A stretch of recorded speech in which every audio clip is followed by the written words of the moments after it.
There we go.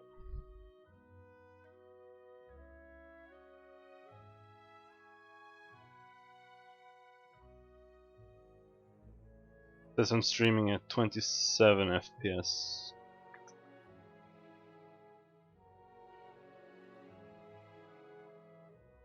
Whatever. I don't try to bother with that.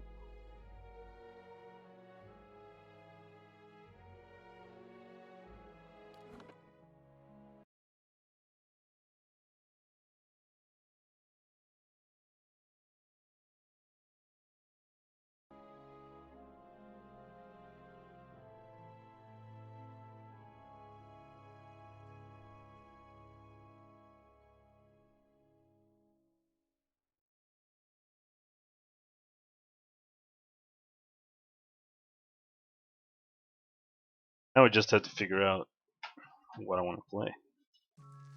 5 wagons grope blindly for the path on a starless night, their master glancing ever upward to the skies for assurance that he is on the right course. A dim lantern his only protection against the encroaching darkness. But the skies bring no comfort, shining no light, betraying no hint of what they know. The caravan carries travelers bound for the frontier hamlet of Gilded Vale, you among them, where a local lord has offered land and wealth to settlers from abroad looking for a fresh start. You have taken suddenly ill, sweating and shivering, and one of the other travelers signals for the caravan master to stop on your behalf. He pulls up just in time to avoid plowing into the trunk of a fallen tree that bars the way ahead. You will go no further tonight.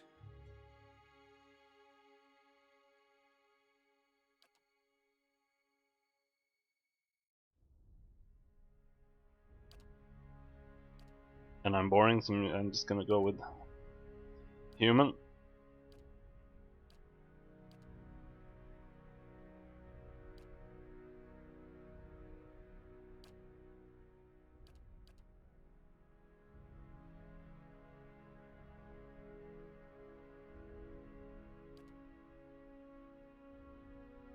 Even more boring, or are you just gonna go with meadow folk?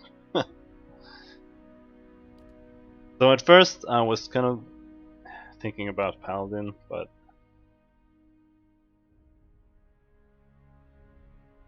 not sure.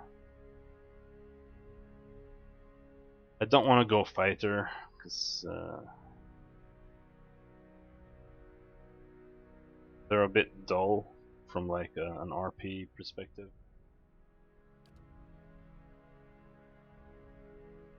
So I was thinking maybe a rogue, but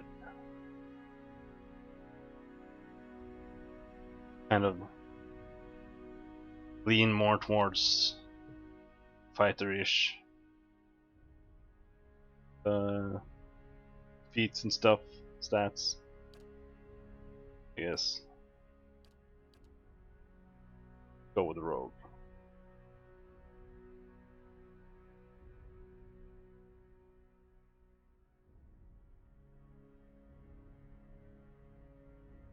Dexterity reduced by 2, movement speed, and reflex, blah blah blah.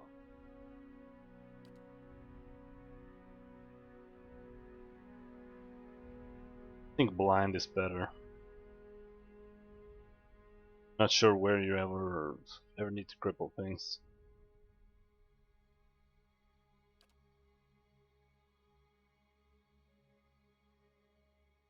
Guess the reflex thing. Whatever.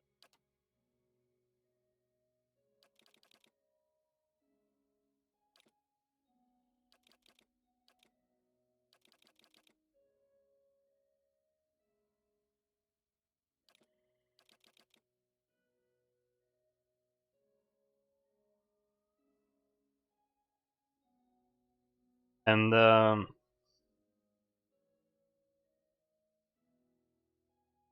actually, I think.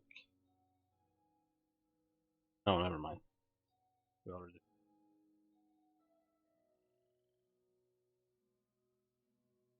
But I'm gonna go with 14 in and Constitution because I think a lot of breakpoints, or at least in the beginning, the breakpoints for a lot of conversation checks is like 14 or something. Kind of hard to know.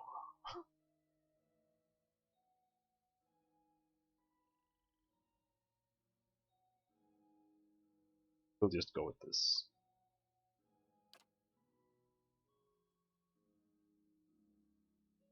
And here on culture, I'm just gonna go with Deadfire Archipelago, just because the second game is takes place in the Deadfire Archipelago. Background.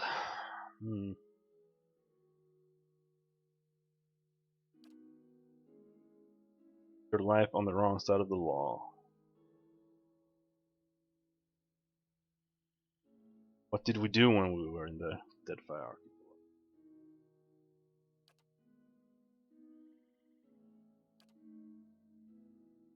I'm just a hobo.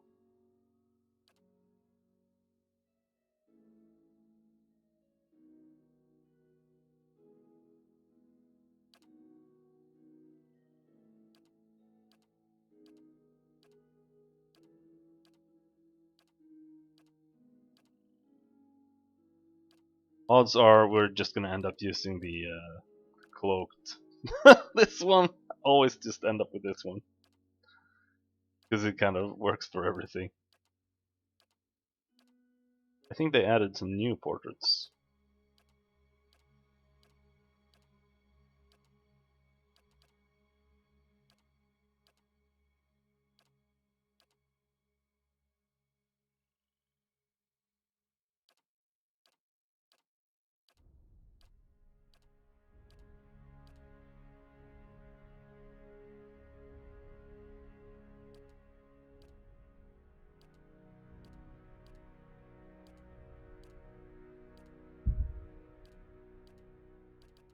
Let's go with Conan.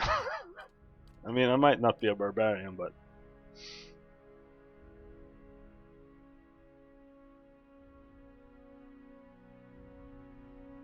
maybe I should go with a two-handed sword as well.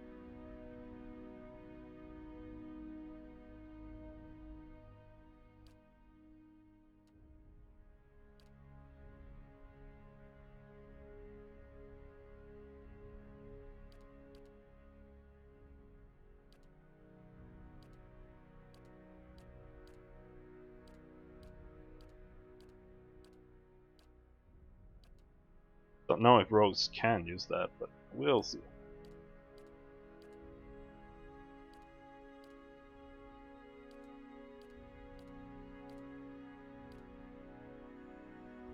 Sure, any of the hairstyles match. Portrait. Let's just go with the default one. It's not like it's ever gonna. We're not ever gonna be able to see it anyway.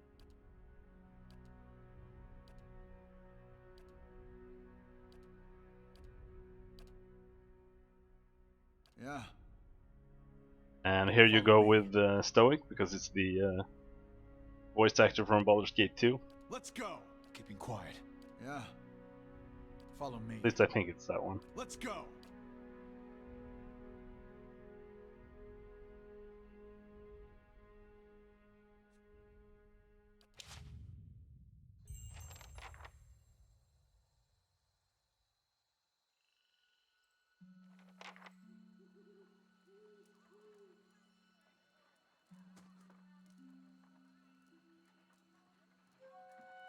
Caravan Master finishes addressing the group, his bushy red mustache and sagging jowls. What's a jowl? Quivering as if for emphasis. Everybody stays close to the wagons, got it? Stay out of the woods, and beasts take you if you were planning a stroll through those ruins up there. He nods towards the looming black mass on the hillside. Whole area's crawling with hut-dwelling types who would be happy to stick an axe in you for trespassing. So mind that you don't track mud on their sacred blazing rocks. Tonight, everybody stays put, and in the morning we'll get the path cleared. Gilded Vale's less than a day out. Understood? Last, the Caravan Master turns to you, frowning as he looks over you. as he looks you over. Touch of the rumbling rot, could be. There's a stinging beetle round here, carries it. You'll be fine once it passes your innards. Unless you don't drink water, course. Which case you'll be dead in a day. I've started this game like 5 times, I think. I finished it once. But almost every time I've interpreted this as, if you do drink water, you'll be dead. And then you go and look for water. There's a berry grows in these parts, small and pink, called a springberry, about the size of a fingernail. Give you cramps if you eat it, but the frontiersmen make a tea from it. Calms the insides. Should get you through the night. You might check around, see if you can find some. Meanwhile, I'll see if we can scare you up some water. I know you want to hunt before it gets much darker, but see about refilling our water first. Got a sick one here. Now it's in your direction. Sparful nods and slides the worn bow over his shoulder. Sparful.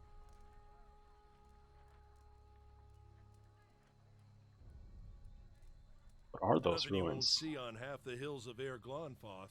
Money to be made selling their knickknacks in Defiance Bay, if you don't mind getting stuck with Glonfoth and arrows now and again. They didn't build them, but I'll be the effigy if they don't watch them like a mother bear. Of course, all the ones around here have been ransacked 10 times over. Got nothing left worth half a pawn, so I hear. Who did build the ruins? Got different names for them. Settlers called them Ingwithans. Nobody that liked them enough to stop them becoming ruins, tell you that much. What are these huge rocks coming out of the ground? They don't got Audra where you come from? Well, it just grows up out of the ground like this. Goes deep like tree roots. Some of it all the way to the heart of the world, you believe the stories. It's more like a shell than a proper rock. Easier to work if you're a mason. Got all kinds of strange properties. Seems to have some kind of life of its own. Dies if it gets dug up. Loses its luster. Folks think it probably grew at one point or another, but not these days. The soul butchers in Defiance Bay use it for different things. I've heard tell it can hold a man's soul, but I don't care to see it. Got enough to worry about without seeing something like that. Well, I'll go see about those berries then. Hold on. Take someone with you. I know you're not some helpless tenderfoot, not like most of this lot. But you drop dead, I don't want to be looking for the body. Got a schedule to keep. He scans over the travelers, resting his eyes at length on a sturdy armor-clad woman who has spent the journey's night sleeping on uneven ground without blanket or pillow. Kalisha. Kalisha! The woman looks up on her own time. He needs to find some springberries. Watch that he doesn't drop dead. No promises. What kind of guide says something like that? Kind you can afford. Don't listen to her. You're in good hands. And I pay too well, if anything. Off with you. Hayden should have supplies. See that you're equipped before you head out. We're in harsh country. Get your berries and hurry back. And if you get so much as a tickle of wind, you drop everything and you run. Something in the air tonight. If it's a Beawick, we'll shelter in the ruins. Hut dwellers be damned. You heard the man. Let's get going before you keel over.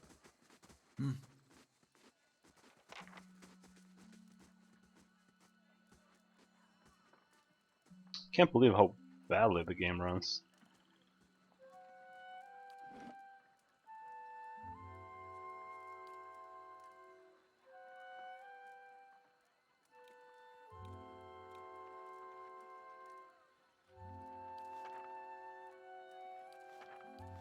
Yeah.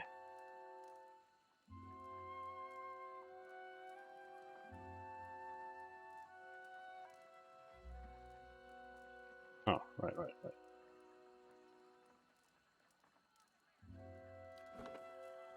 Yeah.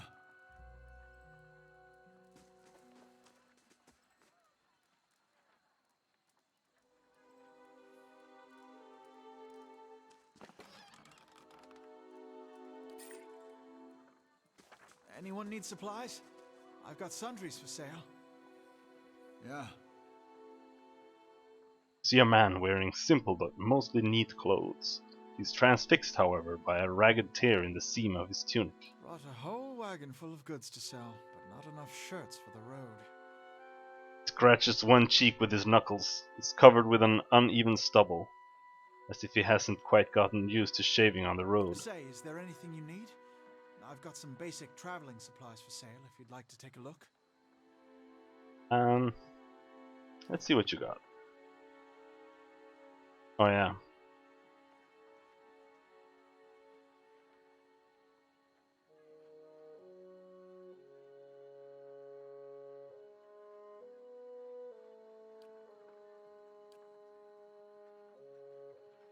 Get a bunch of stuff because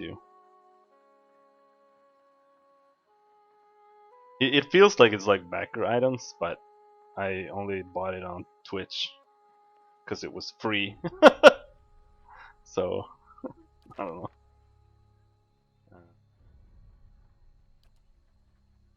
What do I have equipped? Nope. That.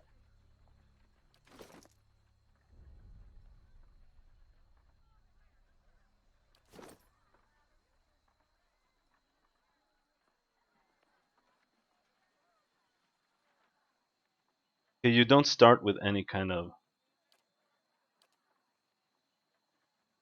weapon proficiencies in this game. Means I Something can else you need? just Looks like we're... pick something. Do I want a great sword or do I want? I don't know if there's like a two-handed axe or something.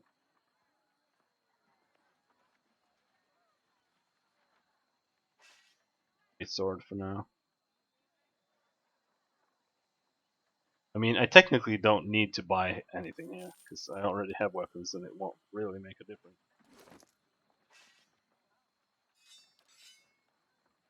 Feels better.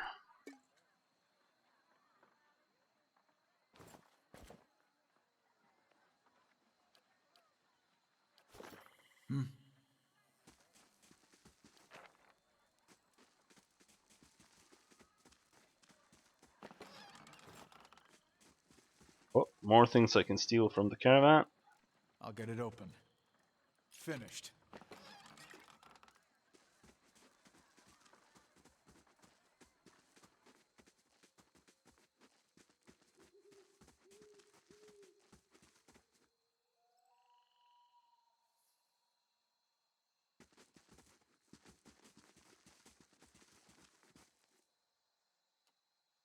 Hmm.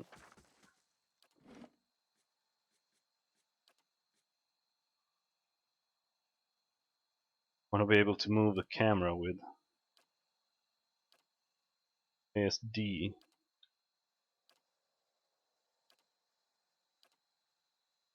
Problem with that though is that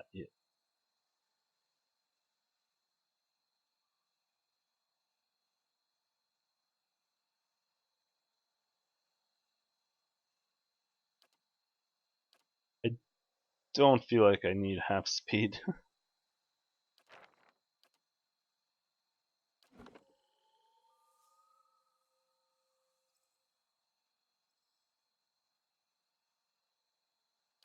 Guess I might as well bind it.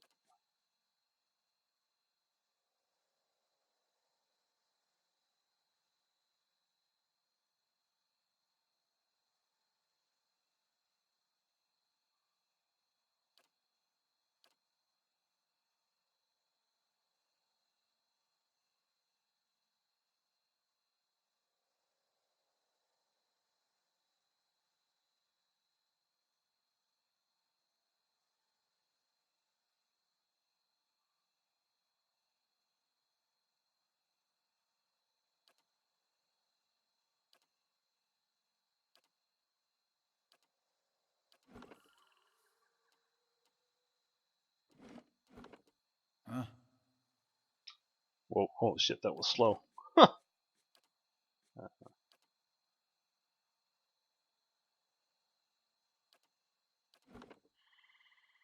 Mm-hmm.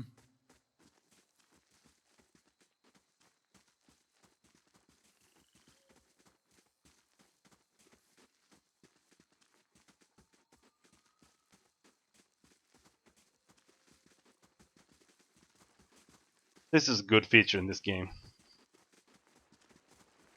Double speed. Because in Baldur's Gate you just end up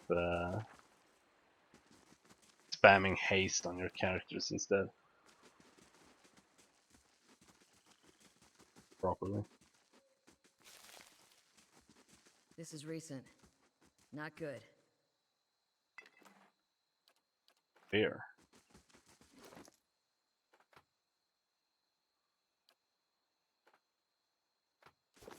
Huh?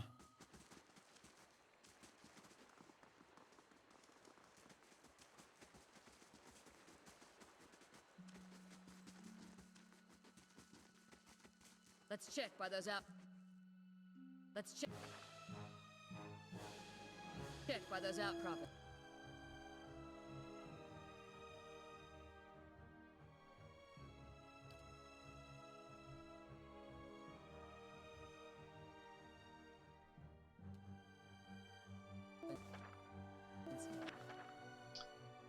Excuse me.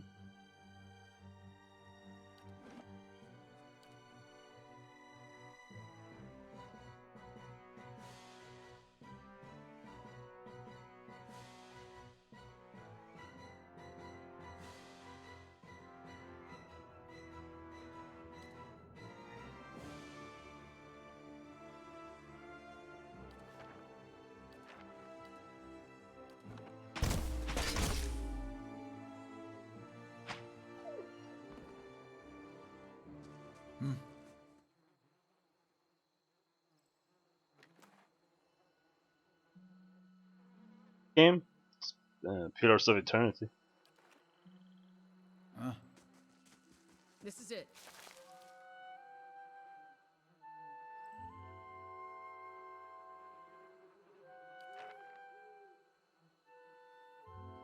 Kind of a mystery to the rest of the caravan. Just some kind of wanderer the way I hear it.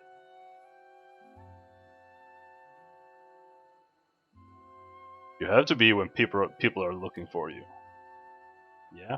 How is it you happen to come here? Cross dangerous people. I couldn't stick around. You do what you can to survive. What else can someone be expected to do? Alicia breathes in her surroundings. Been a long time since I've been this way, but I always did like it. Lord Redrick's offer makes a girl think. I'll give him that. You here to settle like the rest of the lot? I hadn't given it much thought.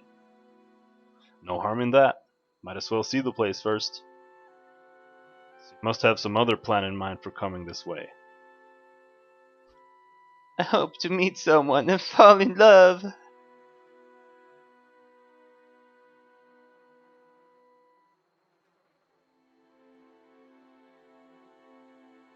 Probably the same things I did before. Just the scenery will be new then. Sometimes that's all that's needed. Anyway, I'm wasting time here. Odim will give me an earful. Let's be on our way. Why are you here? Alicia sighs unevenly. Her eyes search the ground at her feet. My sister moved out here some time back. She sent me a letter. She seemed worried. But that's how she always is. This time, though, she asked me to come out, and that's got me a little worried. I haven't seen her in ages. Been doing guide work in Ixamiddle. But I'd do anything for her. She's a much better woman than me. So I'm here and we'll see. Odima I've worked with before. He doesn't usually drive a route this way, but he's doing it for me. Right, let's get back to camp. You know, I wouldn't hold my breath that Sparfle's getting you water anytime soon. He does what he feels like, when he feels like it. We should check up on him first, slap him around a little. Stream's just down that way. Come on, let's get you your water. Yeah. Yeah.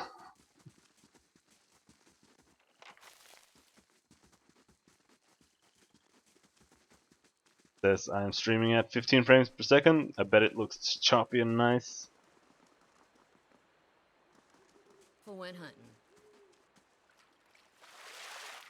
You crouch at the riverbank and dip your water skin into the cool water while Kalisha waits nearby, keeping watch. As you rise, you notice her look up sharply towards the tree line. Out of the trees emerges Sparfle,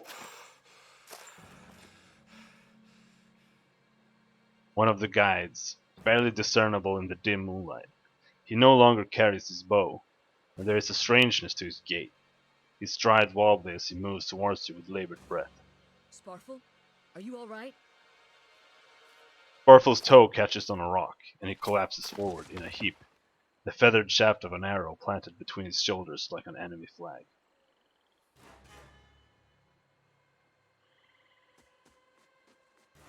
Ambush!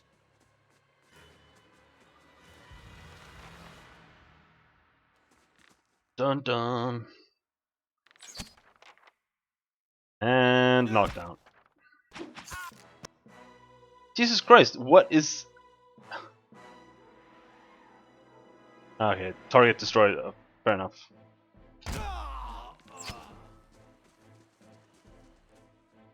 What you need? I have too many auto pauses otherwise, I think. The knockdown is overpowered.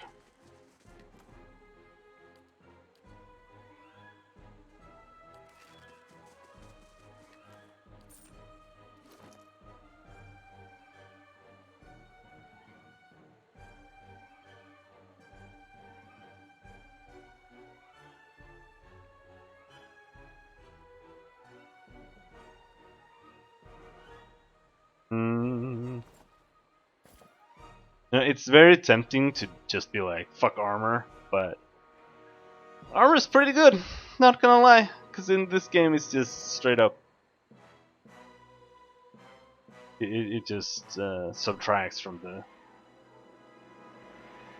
damage you take, so it's just good to have some. Yeah. Having heavier armor reduces the, or it increases the amount of time it takes between actions. Yeah. So like if you're playing a tank, you're barely gonna be able to do anything. Yeah, this game is basically Baldur's Gate. Let's go. Let's go. Better systems, but the writing as a whole is not as good.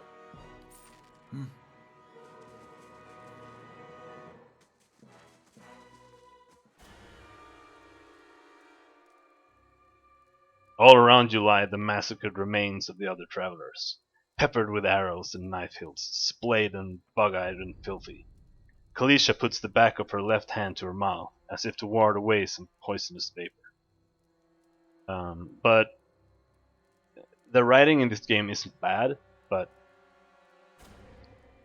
I think this was a Kickstarter game, and I'm pretty sure it was a Kickstarter game, and you can tell because it feels like they wrapped up the story too quickly to push it out because they had to because they had to deliver the game to the Kickstarters.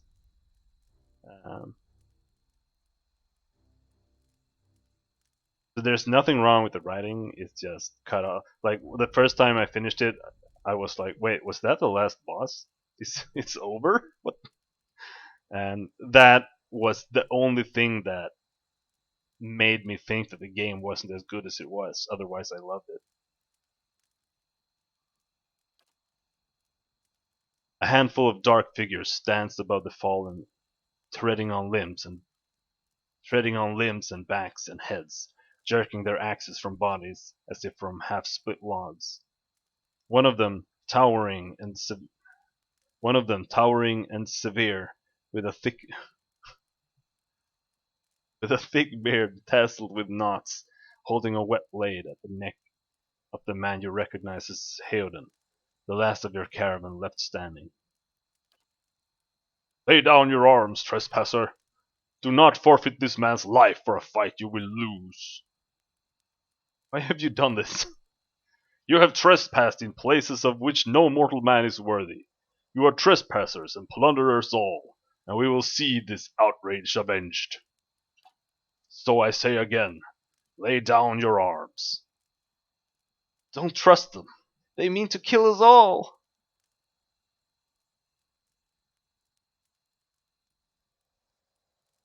Oh, I already see that I don't have enough intellect. I kind of just wanna. I'm not sure if you get to raise stats, but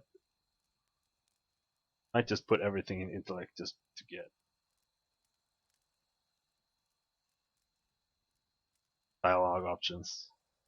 Even though everything has dialogue options, but I want the intellect one.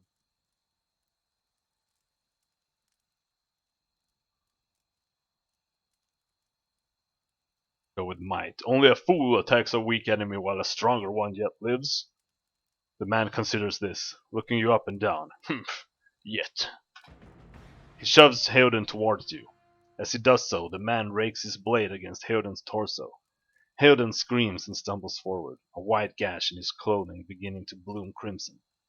The man sets his feet to engage you, his axe raised high. Yeah, I want the fancy options. I want to be smart. The smart Conan.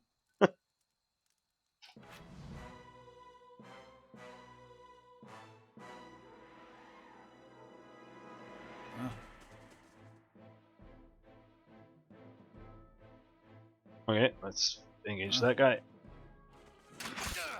Damn it! Oh, never mind. What I'm trying to do is flank them, because I think flanking gives very, very large bonuses, or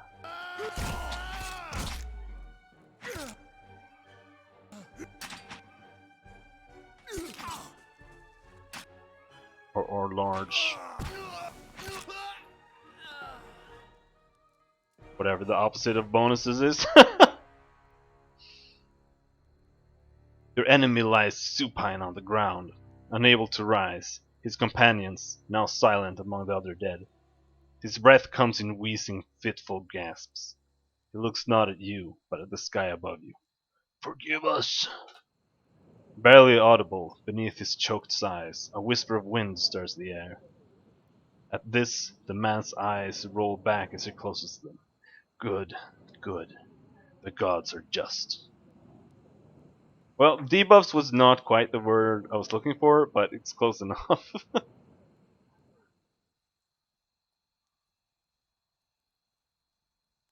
A queer smile crosses his face. I am ready. The wind begins to swell, whipping around the camp, electric and volatile, upending pots and rattling tents like an angry spirit. You can feel it begin to seep beneath your skin, and where it pierces you, it feels as though it's rending you apart from within. Seated against a wagon wheel amidst the howling maelstrom, slashed across the chest and bowel, Odima's body stirs, and with great effort he raises his sagging head, his eyes barely open. He looks directly at you. Get inside! Run!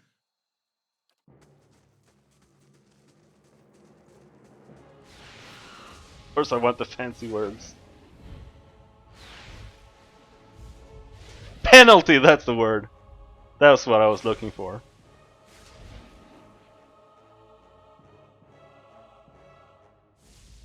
Straining against a gale that threatens to pull you off your feet with every step, you set your hands in the worn folds of weathered rock and set about pulling yourself up the precipice. With a last burst of energy before your arms give out, you swing yourself up onto the ledge.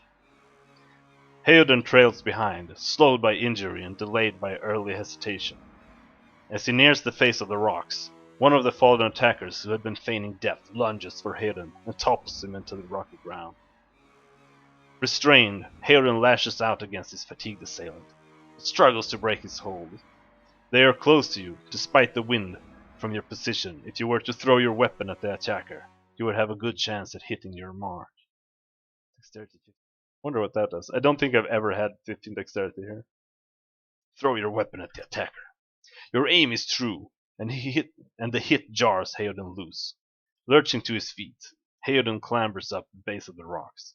As he nears the top, however, the wind flares, pulling him sideways and tearing one of his hands free. But diving out onto the hard rock, you manage to catch hold of it. Securing his other hand, you pull with waning strength, and it feels as though your arms will be jerked from their sockets. They hold just long enough for Heoden to set his feet and join you on the trembling ledge. Yeah, they did this in Torment as well. Like, all of a sudden you'd have these, like, it basically feels like those old books, make your own adventure kind of books. Pick a choice and then you go to a certain page, etc. And you get a little bit of that feel.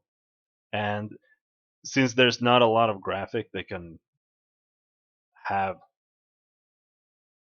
a lot of choices for what's happening, because it's really just text, to be honest. Hard to go with it.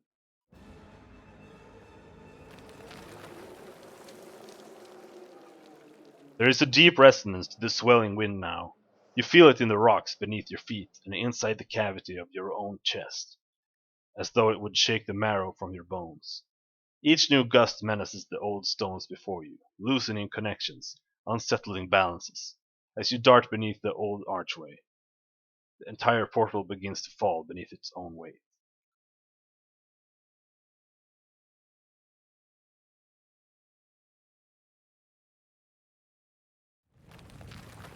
Was that? A Bewick. Had to be.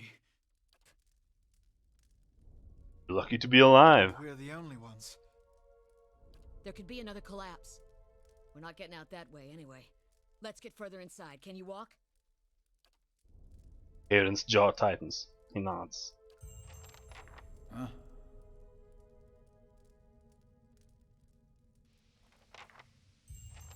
Sure.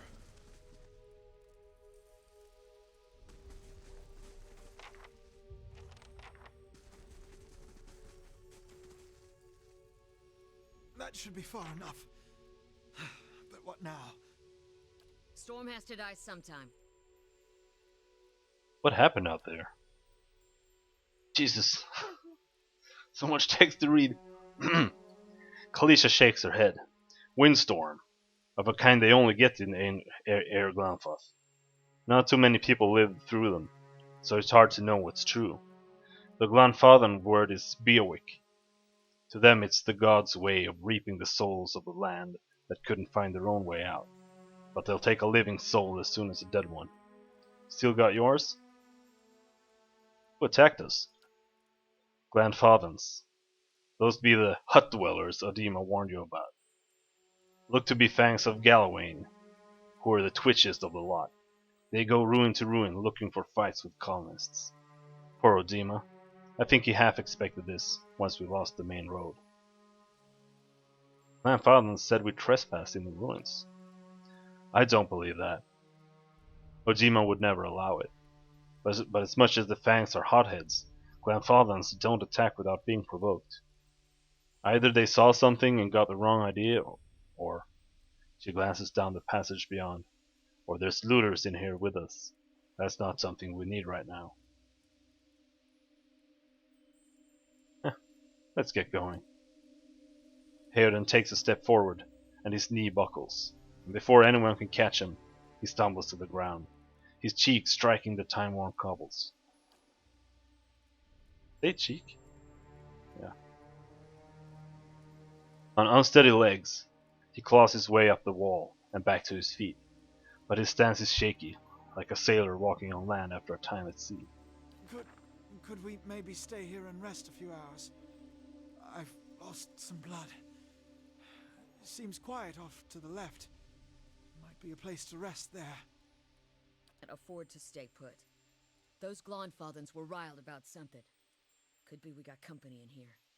Looters will be armed and ready to kill, and there's probably a lot of them. We can't be caught sleeping in their beds. Please, I just need to lie down for a while. Then we can move as fast as you want.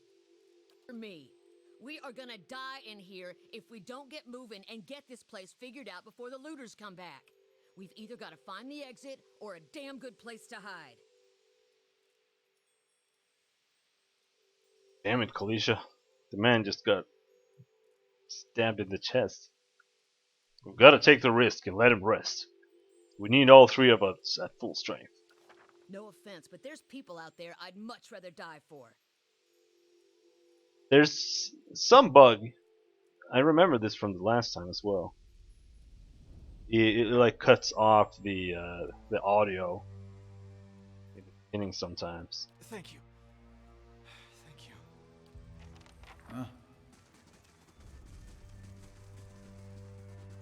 Wonder who was here. See if they left anything useful behind.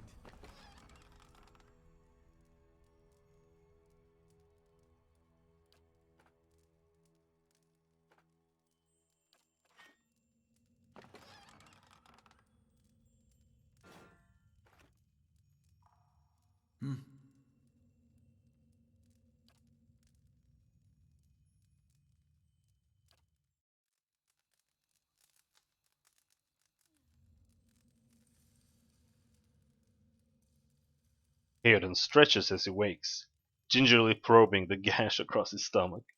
The flesh has begun to knit together. By the gods, that's better. I think I'm ready to find a way out. He sits up quickly and looks around the chamber. She really did leave us. She won't get far unless... He crawls to his knees and begins rummaging through the equipment with mounting desperation. You have lost an item. Full water skin. Damn her. She took all our water.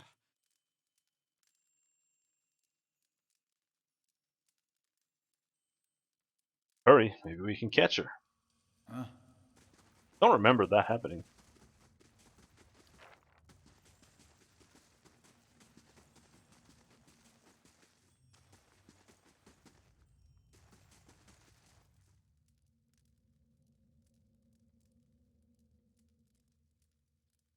A trembling, sickly creature emerges from the dark, clutching a spear.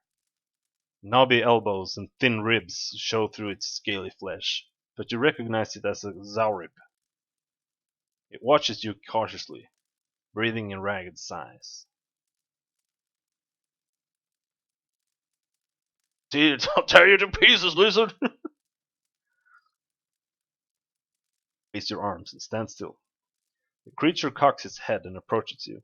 A soft clicking sound emanates from the back of its throat. The creature sniffs around you and finds nothing of interest. I actually don't know. I think he has a tail, so I think it's more like a lizard creature. Actually don't know what they look like. I don't think it's a kobold either.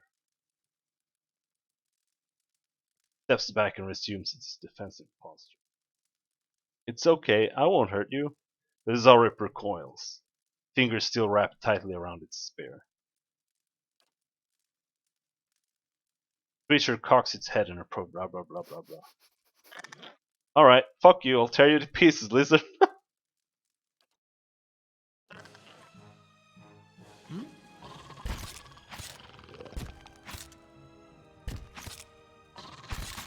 Oh no, I don't have any weapons equipped. Sure. That's what you get.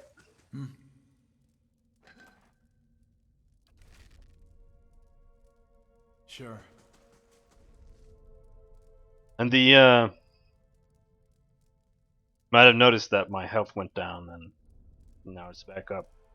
The way the system works is that in combat you have endurance and you also have health. And if you get hit in combat, you lose endurance.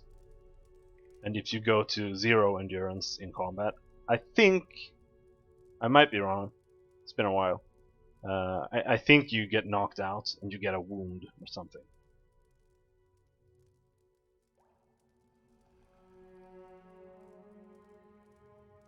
some kind of debuff.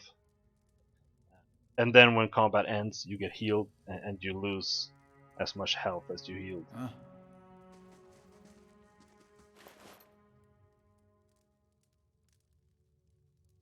So you don't have to like rest after every single encounter.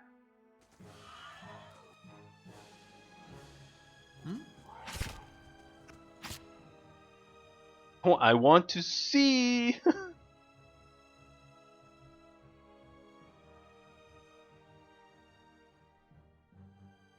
I think you're supposed to be able to get that display thing up there to stay. Can't you?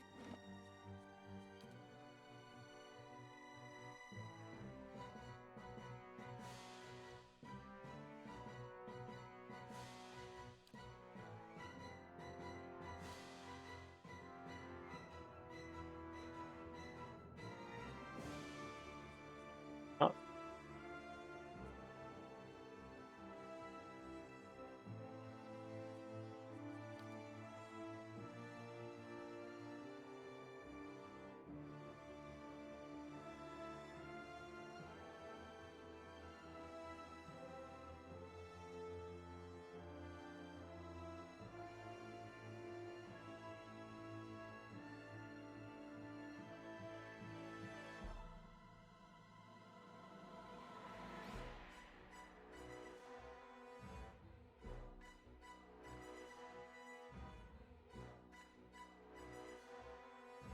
It's not.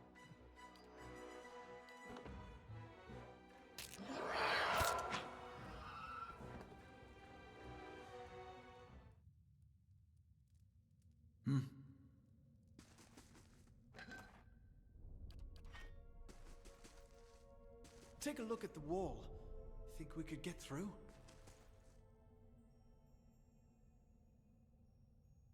The hammer and chisel to weaken the wall. You set to work. The cracks lengthen and widen with your efforts, but the process is more taxing than you'd expected. Sweat beads your forehead and your muscles begin to ache. Continue. Yeah, it opened up. I could scout ahead, see what's around the corner. Nice and slow.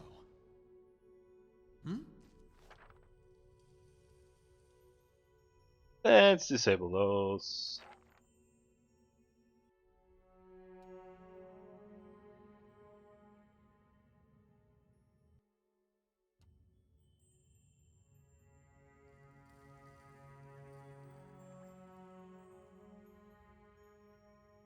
Yeah.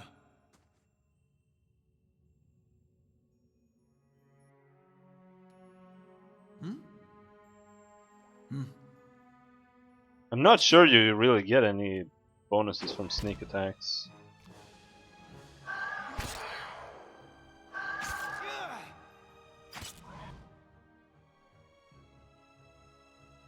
He sure didn't.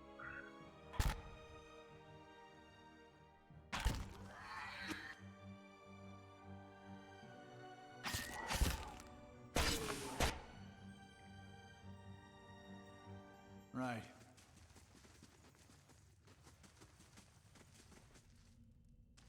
Be quiet. Do you feel that? There's a draft coming through that wall. I don't hear any sign of that storm either.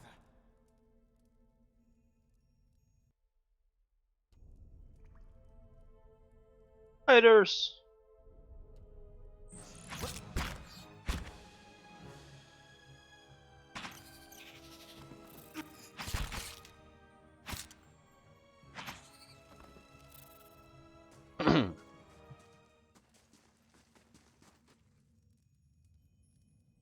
Yeah, that's what I thought as well.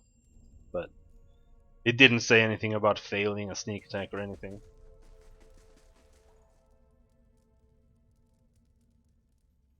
That is a trap.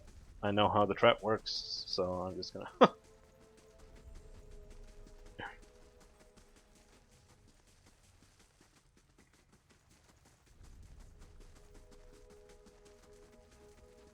Look at the tiles. What are those symbols? That roundish symbol. I'm pretty pretty sure I saw it on one of the tiles back there. Yeah, you can see there are symbols here on these pillars. We already found the pillars of eternity.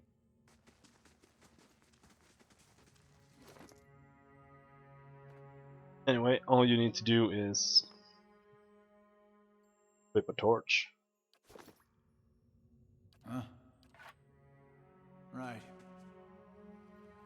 Or be a fire godlike. It's one of the races you can pick from the beginning. And all you have to do is just land.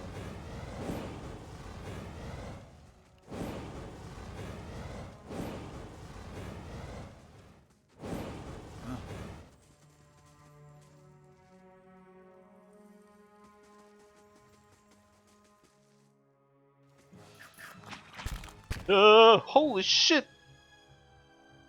Dude! Hmm?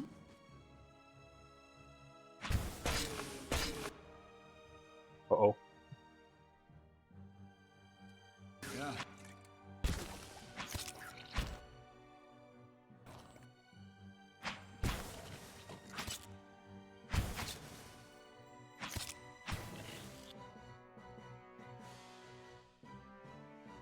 No,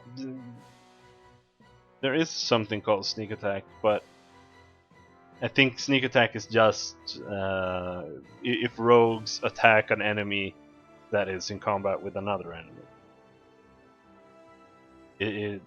You don't have to sneak to Sure. What's that get anything mark out on of the it. wall?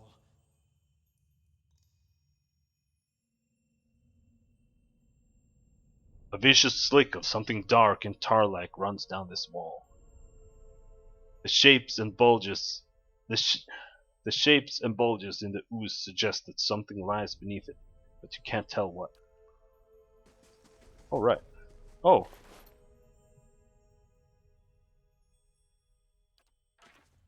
Hmm? Yeah.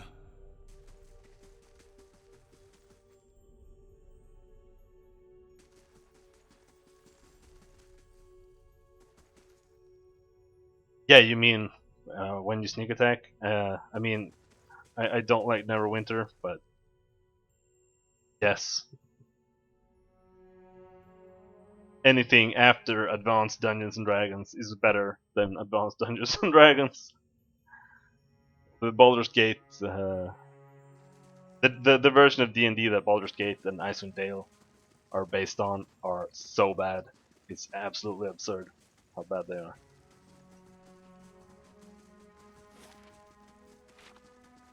Oh, is that who I think it Yeah. is? Poor Kalisha. That's Kalisha. That's where she died. And there's my water skin. Huh? I was pissed that I lost it.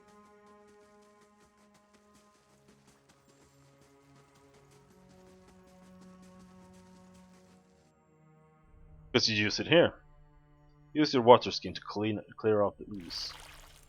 You rinse the ooze away, revealing an intricate relief. I think this is pronounced relief. That's how we say it in Swedish. Of a man's face. The sunburst surrounding it has chipped away in places, but the details of the head, from the tight curls of hair to the ridges of his pointed ears, still showcase remarkable craftsmanship. One eye socket is empty. A gem fills the other. I did find a gem. I think it was when I killed that little thingy. Place the gem in the eye socket. Chamber begins to rumble, stray rocks dancing across the tile floor. Finally, a large section of the wall gives way. Huh? What's up? Ouch! Hmm?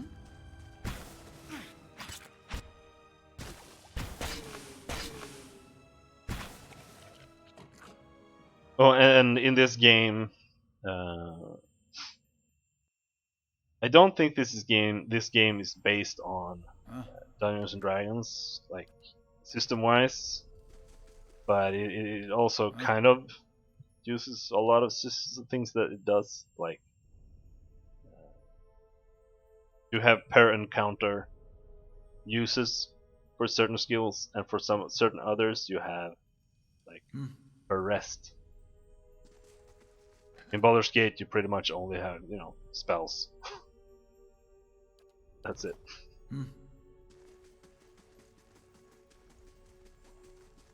In Baldur's Gate 2, you do get more abilities when you reach high levels, but still kind of a crutch. Yeah.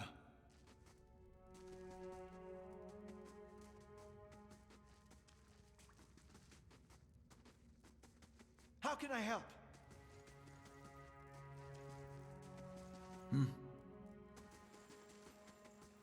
Yeah, exactly. And I have been everywhere.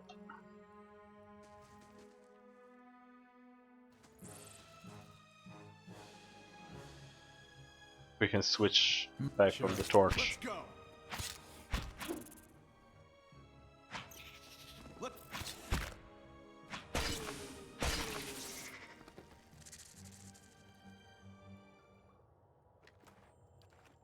Sure.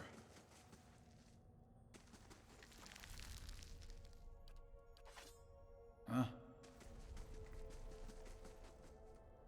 Oh, there's a room here too. Barely anything.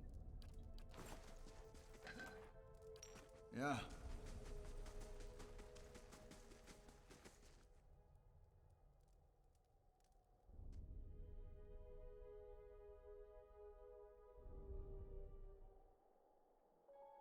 It said that priests are dedicated support spellcasters. All that does is make me want to play a priest and like max might and just try to do damage with it. I think that's what I did on my last playthrough, and it actually kind of works because you can specialize. Most classes have like a class ability. Priest's ability is this one time per encounter use skill that has a pretty big AoE, and it heals your party members. But you can pick talents that makes it cause fire damage and shit. So if you just stack shitloads of might, and I think it's intelligence that increases duration of things, then you can just make it turn it into a big nuke. I'm a lot of the time I play things the way it's not supposed to be played. But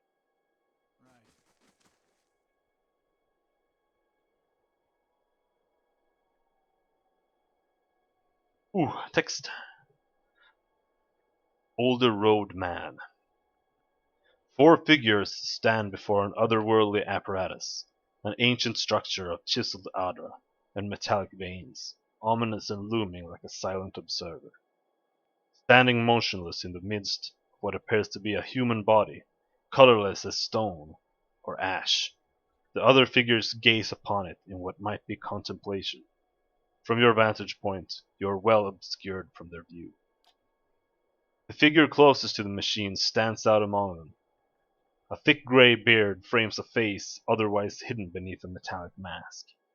His faded robes are embroidered with a runic language unlike anything you've ever seen, and he wears a strange black headdress with 2 protrusions that jut out like the wings of some malevolent creature. I have no idea how I see all of this from over there. This is like really far, dude.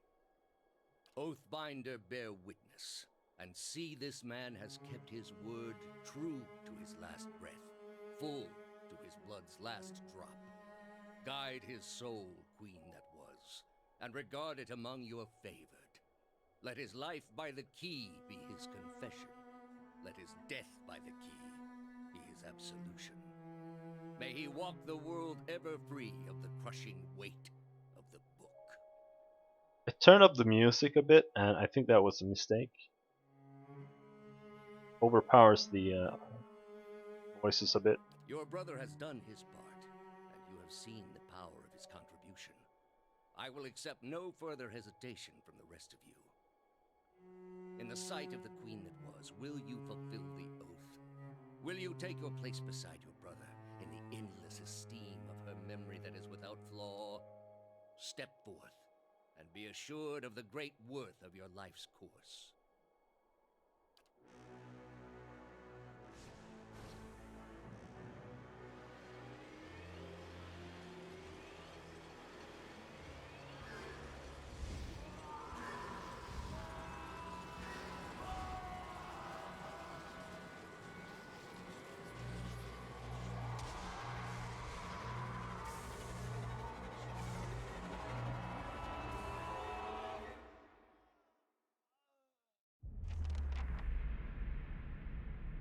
For an instant, the apparatus goes quiet and the air is still. Then, all at once, it erupts with a concussive surge. Light floods your vision, and you are knocked to the ground. Your head snaps back as you land, and pain wells into the back of your skull, washing your last thoughts away into the black unconscious void. You open your eyes to a different place, another time. You stand in a circular room, grand and domed, its walls lined with Audra and trimmed with copper. The style is ancient, but the chamber is unweathered. At the far end, a great pillar of Audra pierces the floor from below, its simmering texture giving the illusion of boundless depth. Encircling the pillar is an apparatus, much like the one you have just seen, but immense and multifaceted and intertwined. Your thoughts are yours and not yours, and they seem to exist before you think them, and they are all questions. Pressing questions, troubling questions, questions that must be answered or. At the base of the pillar now, you see a man with a thick grey beard in ceremonial robe, crowned with a strange ornamental headdress. You know this man. You are walking towards him now at a pace that is hurried, while trying not to appear so. You have something you want to ask him, one question above all, and the question spins madly in your mind.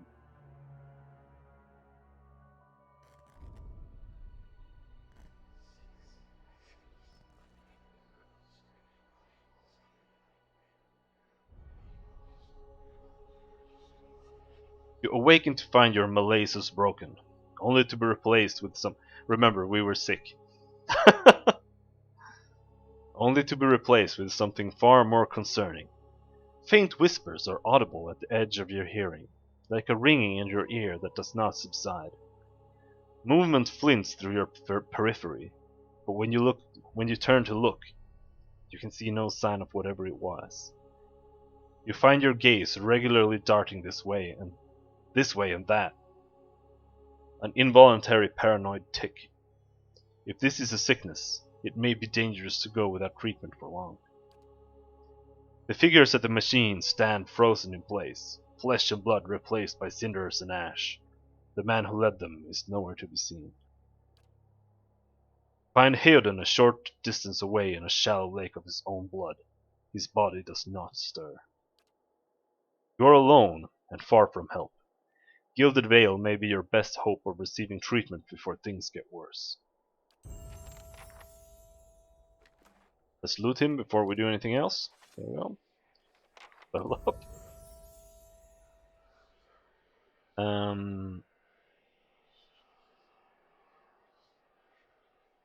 Let's do one survival just for the damage reduction.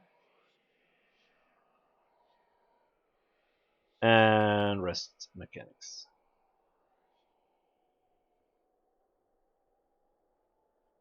What does athletics do?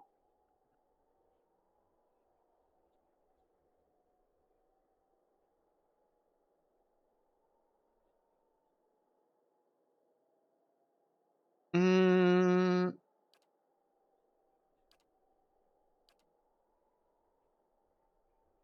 huh, let's just specialize in mechanics. At least for a while. Okay, let's see.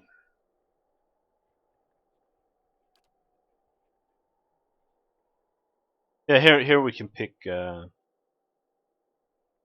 skills from other classes.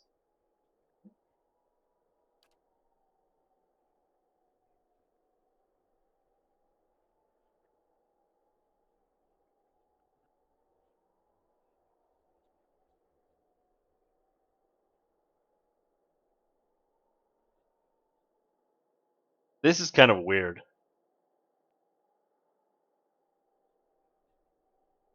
So I don't understand what this means. Like we get this skill or this passive ability. That's why I don't really get it.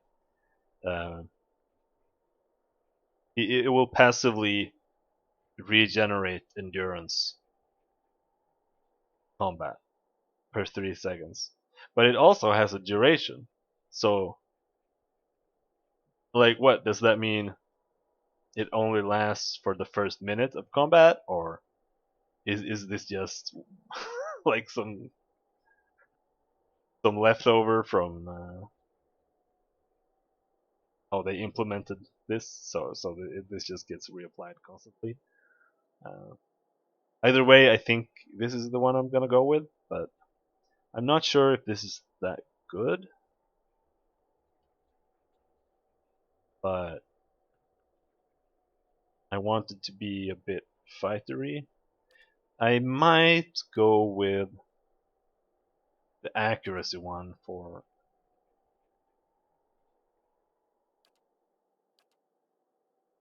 soldier here. Great sword.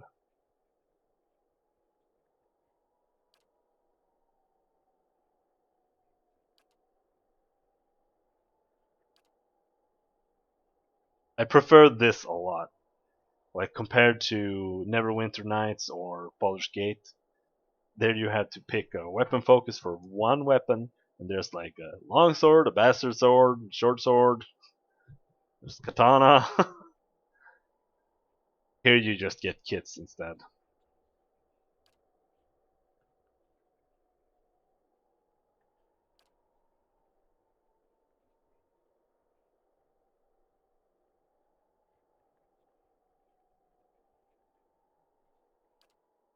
One second.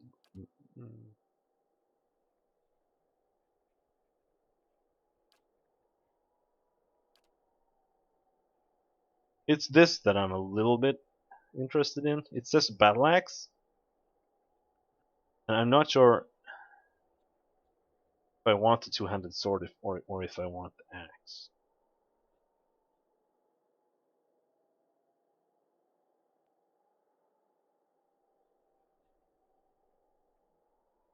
Maybe we can hold off on getting that.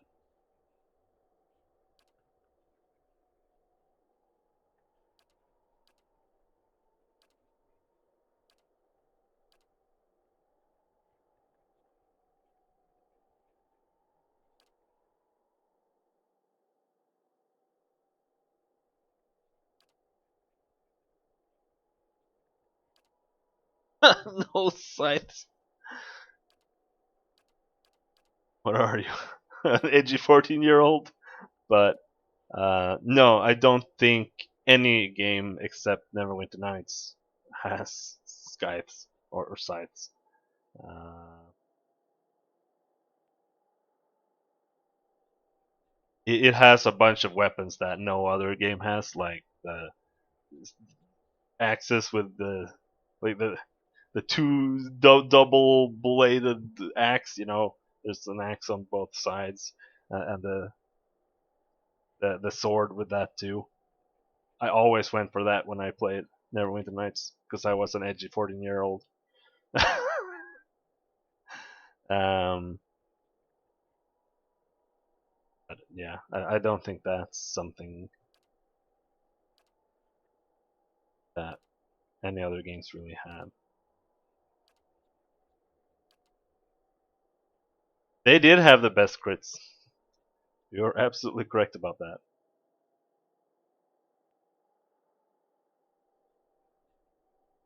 But let's just go with Veterans Recovery here for now.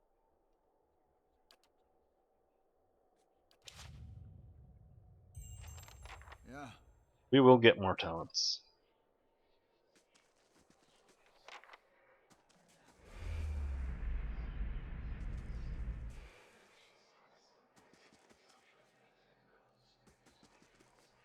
Nope, it's no joke at all. Especially if you play like a Scythe fighter, because you get talents that give you banded crit chance ranges.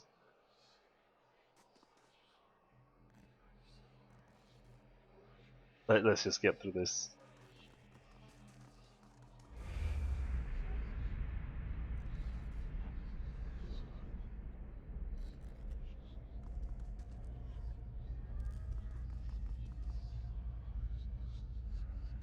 Massive structure is formed of stone, alder, and copper, and covered in strange glyphs.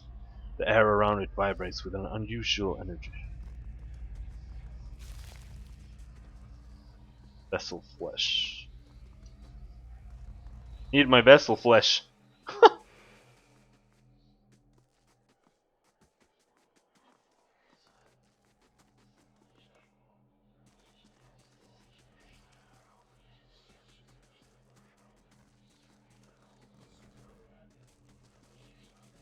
That's the flower I was looking for.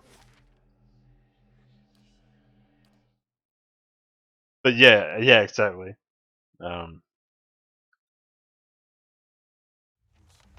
But I think the Weapon Master was a prestige class, and I think if you just like max out fighter, you get.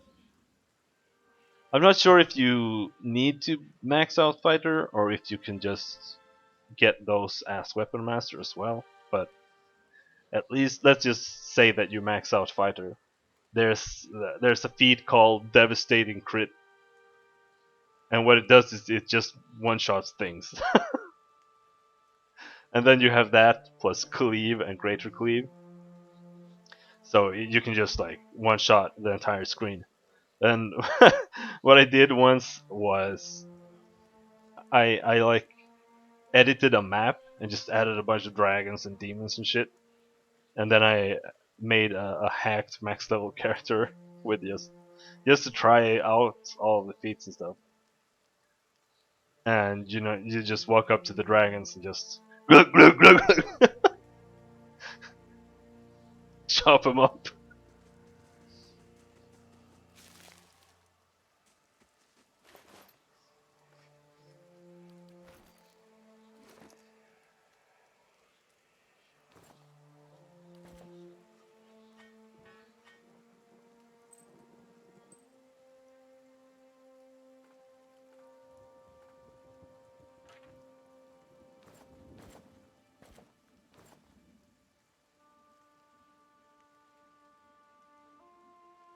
Yeah, you're probably right. I think Weapon Master was mostly like an extension of.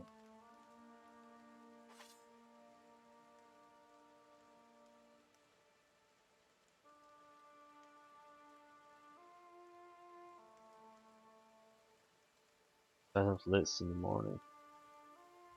Yeah. Huh?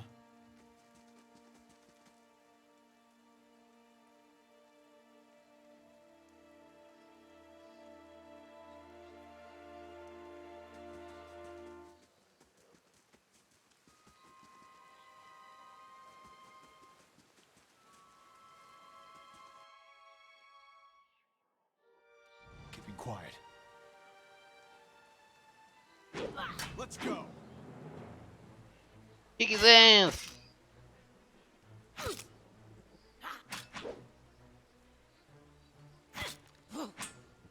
You know, I say that I don't like Neverwinter Nights, but I've made like 50 billion characters in it. Like, no joke. So many.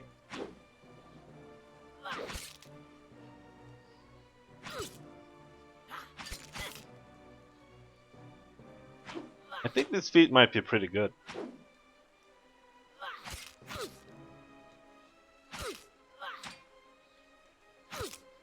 Let's see if we find out what happens when it runs out.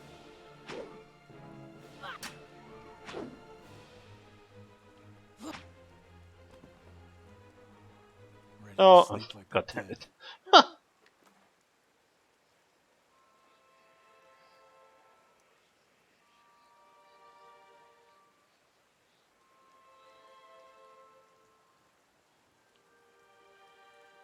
I don't think helmets does anything in this game.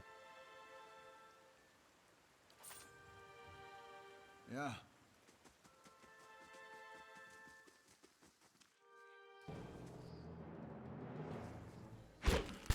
Let's go.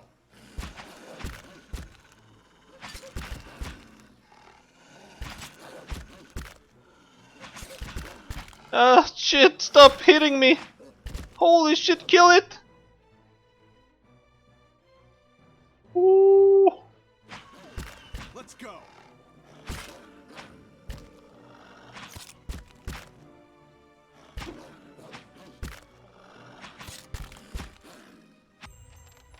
Thank God for this fucking feat!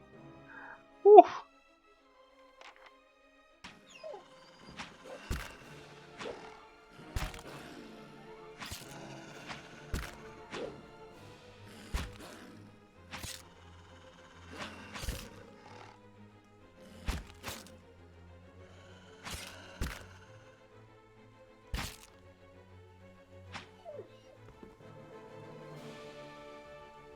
Nope, didn't get to see what happened this time either.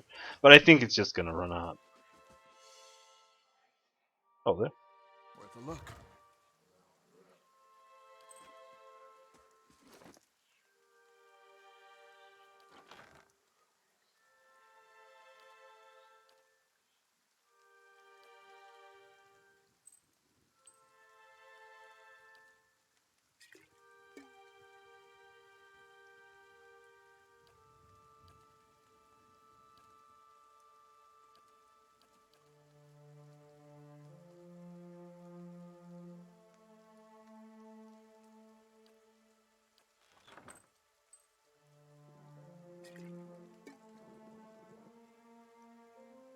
Endurance, and this is endurance over time.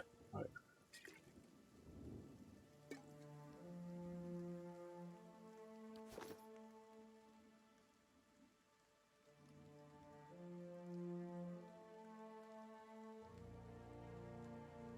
Wizard could have infinite money? Oh yeah? Summon something and sell it or what? These aged walls appear to have once encircled this entire glade. Only a small fragment remains, and the stairs leading to the top of the structure have crumbled away. Examine the wall more closely. The heavy bricks are slick with moss, presenting a hindrance to climbing, but the stones themselves seem sturdy enough. Given the right tools, one might easily reach the top. Scale the wall! Nope. You suck ass. I have way too little. I think either I have way too little athletics or it's dexterity. It's one of them.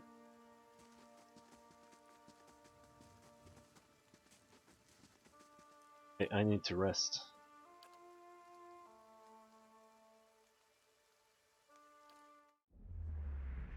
Oh shit.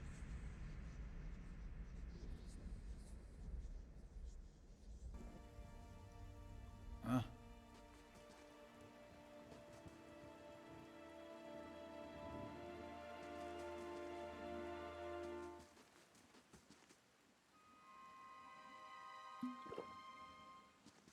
Hey there, fellas!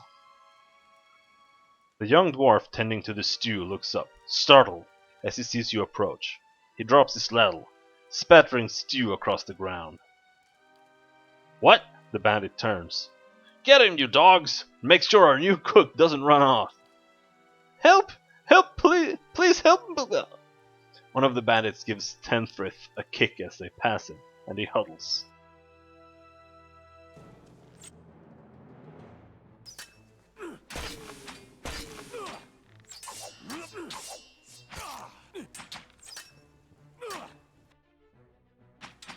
Let's go.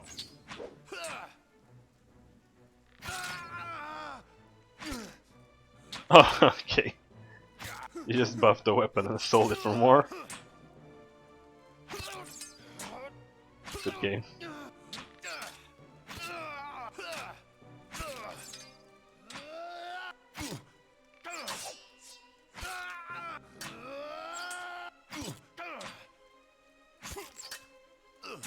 This guy a fighter too.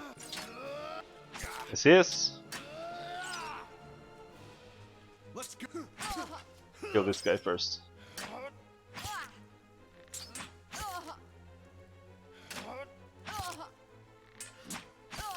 So that's why this guy is so tanky. I've always had issues with this encounter. But it's because he has that that fighter feat. Just makes him regenerate HP forever.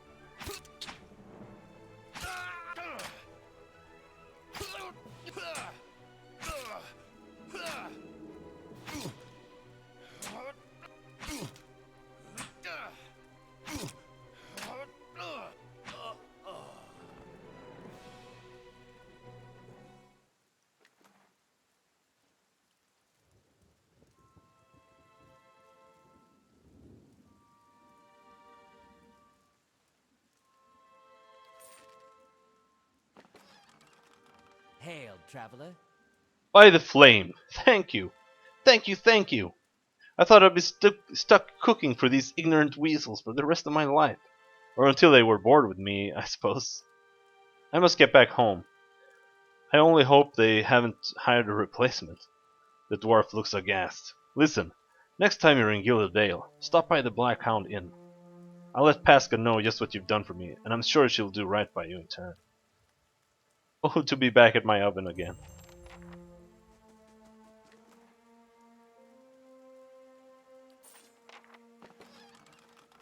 Fruit.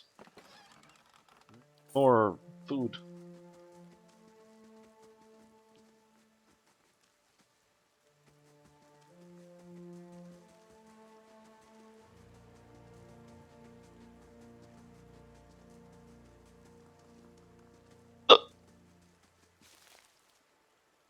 Gods keep you. This man appears to be hurriedly dismantling his camp in quick, jerky movements. He looks up as you approach, his expression tense and drawn. Greetings, he says, a little breathless. On your way south, is it? He wipes his brow, turning to face you. The sooner you're clear of these woods, the better, I think. Our caravan was attacked. I've been trying to get to Gilded Vale. Hard luck. I'm sorry to hear it. You should be fine from here. There's no missing the Vale if you keep to the road, and you haven't far to walk. But you want to keep clear of this place after that. We were just attacked, north of here. Me and a friend of mine. We came out here to hunt some deer. Came up on a bear instead. Great monstrous thing. Apparently, he didn't make it. He shakes his head. I don't know what I'll tell his wife. In any case, this forest already cost me a friend. I'm heading home before it takes anything else. Were you? Name's Nanton. Born and raised in Gilded Vale. Haven't had a spot of luck since. His face twists. Luckier than Pearly, I suppose. In any case, this forest already cost me a friend. Oh, you already said that. Where did you find this bear? In a cave, a ways up that way. He turns to point to the northwest. I wouldn't seek it out if I were you. It was a great brute of a beast. Would hate to hear that it took another life. Oh, farewell.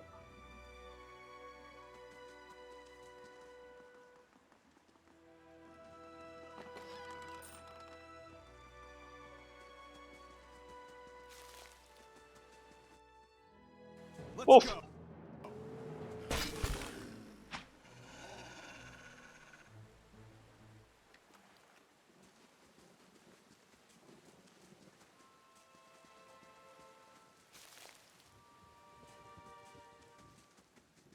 Oh, this is where I came from.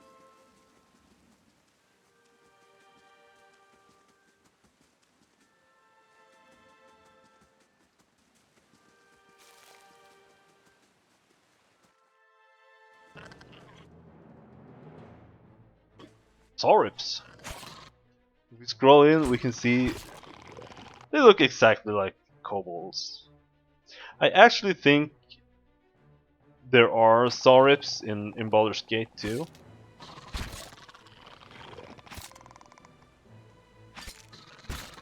I think they're just some kind of kobold.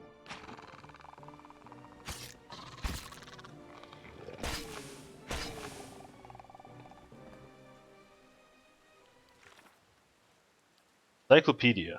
Bestiary. Saurip. Saurip are reptilian humanoids about the size of Orlans. Oh yeah, Orlan is the like the gnome. I think there might be gnomes too, but whatever.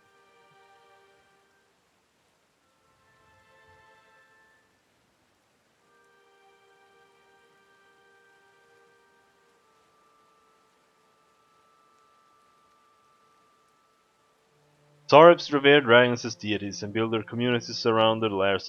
They are kobolds.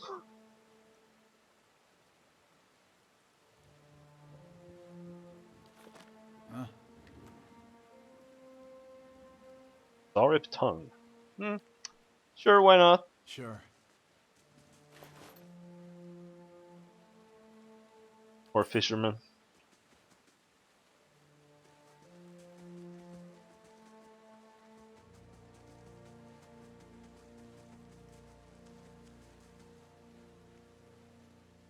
Here's the bear cave.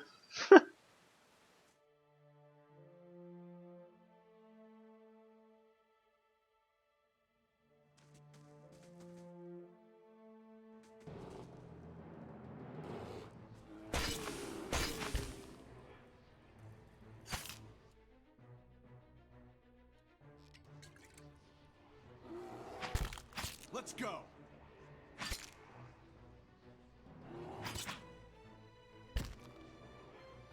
Holy shit, I can't believe I almost killed it.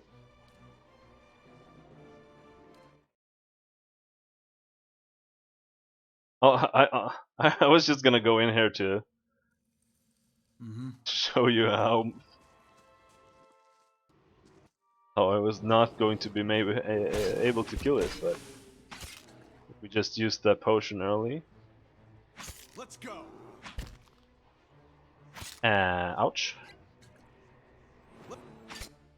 Ouch, ouch, ouch. Okay, don't disengage! Okay. Bad idea.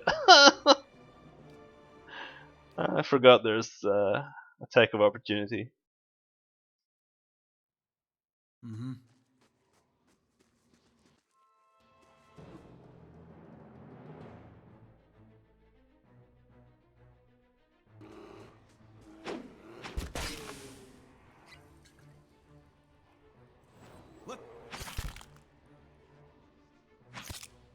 on, survive one hit.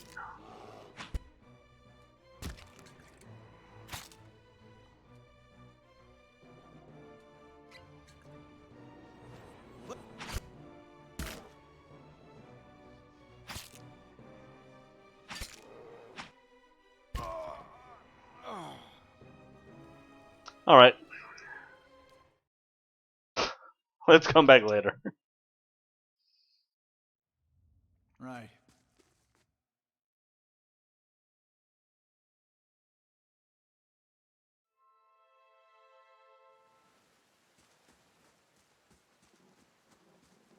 No, I don't think it matters.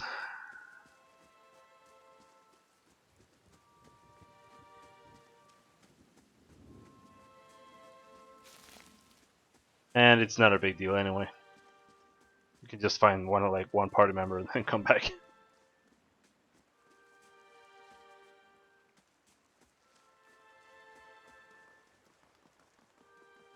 That guy's gone. Board everything else here.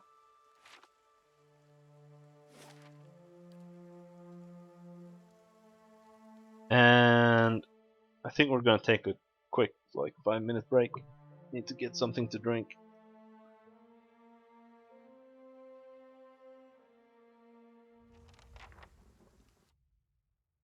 And I need to check what someone has said here.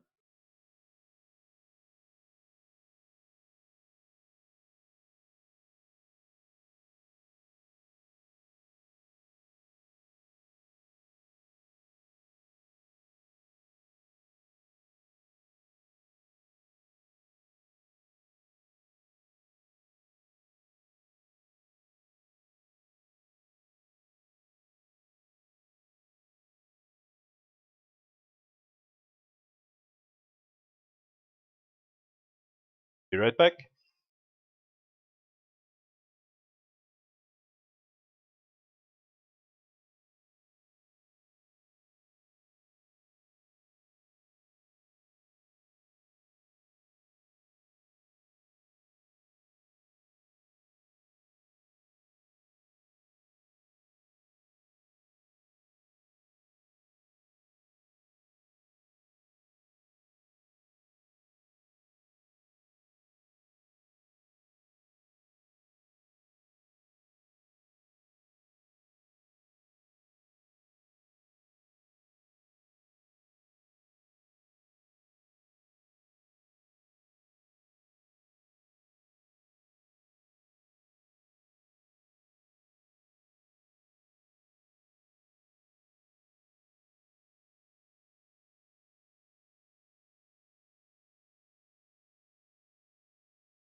And I guess we're back.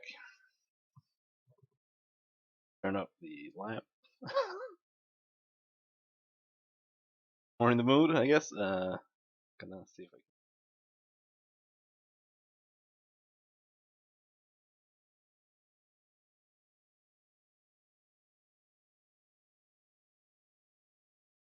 can. Oh,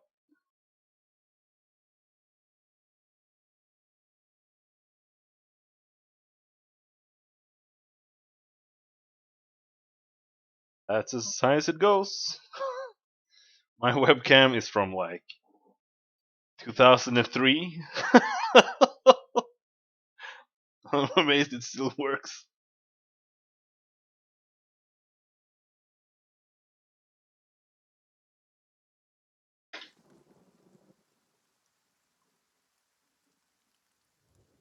Oh, I need to be able to see Discord at least.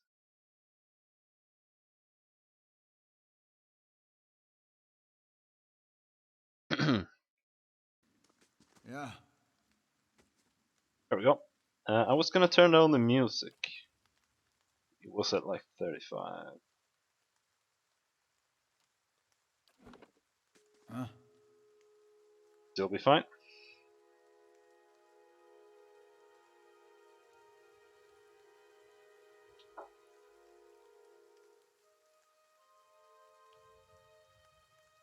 Well, Right. honestly, like the only thing that would ever break on a webcam, I think, is the cord. So.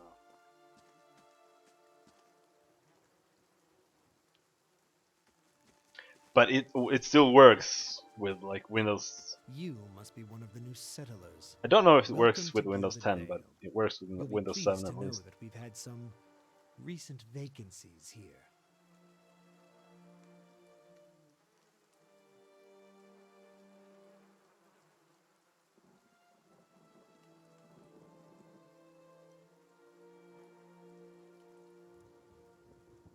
Are you mad?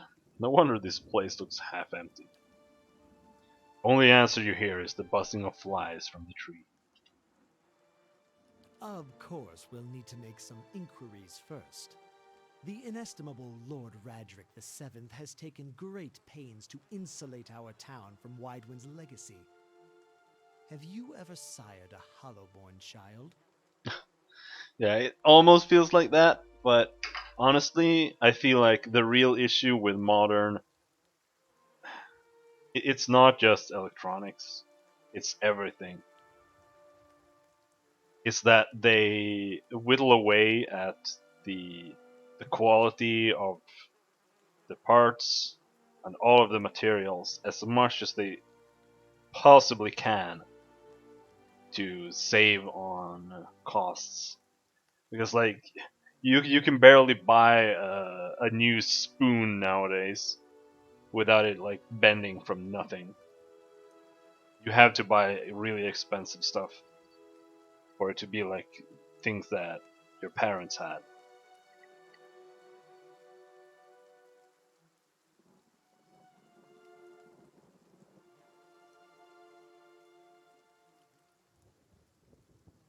Have you ever sired a hollowborn child?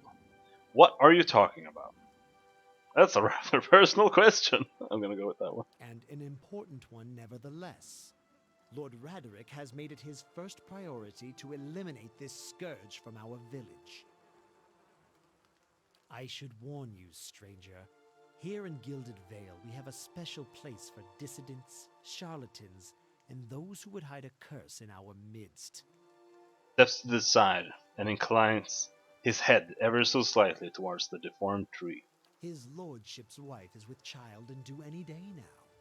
Without his approval, I shan't be able to find you a permanent settlement. It will have to wait until after the birth. We can continue our interview then, after the bell tolls from Radrick's hold to signal my lord's new heir. In the meantime, you can find temporary accommodations at the inn just southwest of here.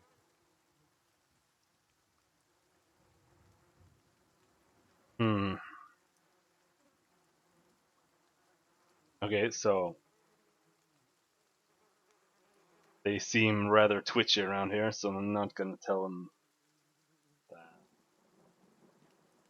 I'm seeing ghosts and shit all of a sudden. You said something about Hollowborn and Widewind's legacy before. He blinks. I forget that you foreigners do not have this curse in your homelands. The Hollowborn have been a scourge upon the Durwood for almost 15 years now. He lowers his voice to a whisper. Children born without souls. He shakes his head. Pitiful, dumb things that breathe, barely, but do not truly live. Some say the Hollowborn are a disease. Some say they are a punishment from the gods. He raises his empty hands. In truth, no one knows. But they began spreading after the Saints' War, and so the name, Wadewind's Legacy, stuck in honor of the foul, blasphemous pretender. His voice shakes with vitriol.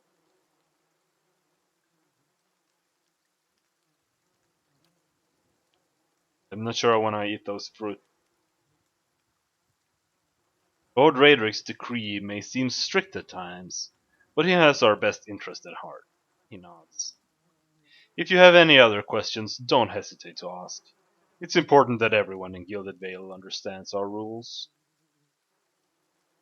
Before I got here, I saw several people conducting a strange ceremony near some ruins. He regards you carefully. You'll want to mind where you mention that. Trespassing on Anguithan ruins is illegal, not to mention dangerous. You probably saw someone attempting some new ritual to appease the gods. People will try anything these days. We're at the mercy we certainly have. Maybe so. Like I said, it's best to stay away from those sort of places. Okay, I guess I guess I have to mention that I was in a BOE. I've been feeling strange ever since a close call with a BOE. Is there someone in town who, ooh, hiccups, who could help? Whatever your problem, it sounds like a matter for an animancer. However, the only animancer in Gilded Vale isn't in any condition to speak. Consider yourself fortunate. After she failed Lord Radric, we saw to it that she wouldn't profit from the misplaced trust of others. A bad cure is often worse than none at all. Points at a body hanging from the tree. Wait, 1 second.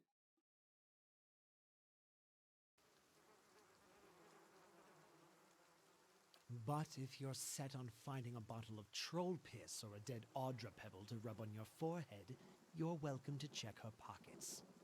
A little corpse stink is nothing when you're digging for shit. My advice, however, is to be satisfied that you escaped and leave it at that. Goodbye. Out of...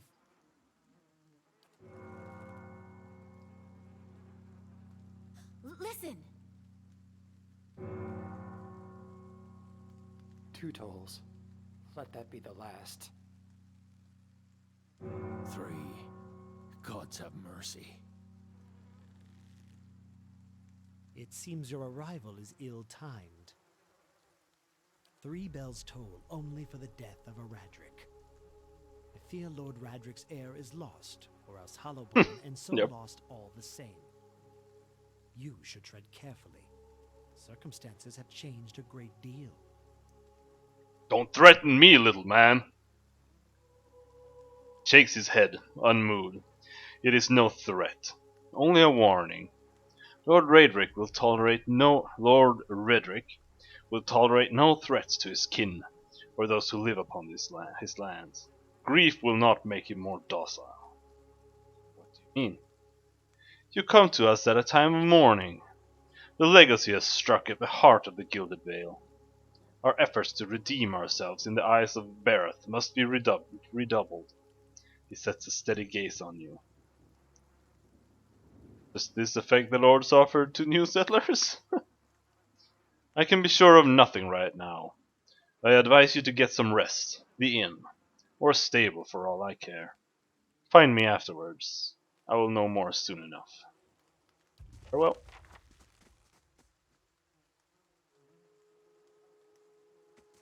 Yeah, I was gonna... This here. I'm always bothered when there are actual traces of a game being kickstarted in the game. It it baffles me that developers would want to sacrifice. They're basically sacrificing the immersion and part of their game just so somebody can like display their character that doesn't fit into the game at all in the game. And it just feels like you're getting a worse product. Like even if you're kickstarting, it just feels like you're getting a worse product because of that. I don't really like this, but you can just ignore them because you know that they have yellow text. I just wish I could disable them. What you get is like some random backstory from this character's past when you interact with him. But he has nothing to do with the game. It's just something some person wrote up. And that's it. Pretty uninteresting.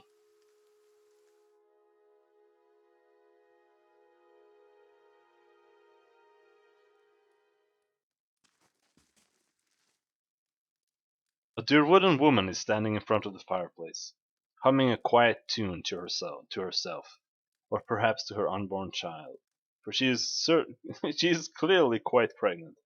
She turns her head slightly as you enter. Hail, traveler. Well, finally, I was starting to think. The woman makes a startled noise when she turns around and sees you. Oh, I'm sorry. I was expecting someone else. She gives you a cautious smile. Can I help you? Um, I just arrived in Gilded Vale. I thought I'd get to know the locals. Were you with one of the caravans? She looks at you hopefully. Master Odemus, by chance. New Odema? Really nice cat. Whenever I see cats, or dogs, or squirrels, or whatever, I always feel like I need to play like a druid or something so I can get all of the dialogues. But like in Original Sin, in Divinity Original Sin, on your main character you always need to get the talent or whatever it's called in that game that lets you talk to animals. Like there's you have to.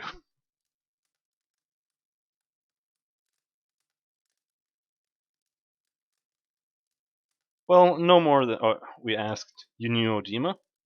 Well, no more than most here, I'd say. He doesn't usually come this way, but they say he's a reliable old fellow. She pauses, brows furrowing. Wait, why do you say new? I'm sorry, but the caravan was attacked. I was the only one to survive. Afra covers her mouth with a hand, eyes wide with horror. For a few moments she can manage nothing but a strangled, voiceless gasping, her eyes brimming with tears. I knew. I told her it was a dangerous path to take. Kalisha was always so certain she could take on any danger. Opera sniffs. Oh, my poor sister. I'm sorry, stranger. I can't believe she's gone. If only I hadn't called her here. If I hadn't written to her, she might still be alive somewhere. Afra's face crumples and a solitary tear slides down her cheek. Quit your sniveling! How are you going to raise a child if you're this weak? Kalisha mentioned that she thought you needed help. Perhaps I can provide some assistance. Why did you send for Kalisha? Afra wipes at her eyes. I'm worried about the baby, about the legacy. I told Kalisha as much as I could, but all I know is that for a long time now, every child born in Gilded Vale has been soulless, empty. It happened to so many mothers, and Lord Raedric, he's exiled all of them, calling it a sign of the gods' disfavor.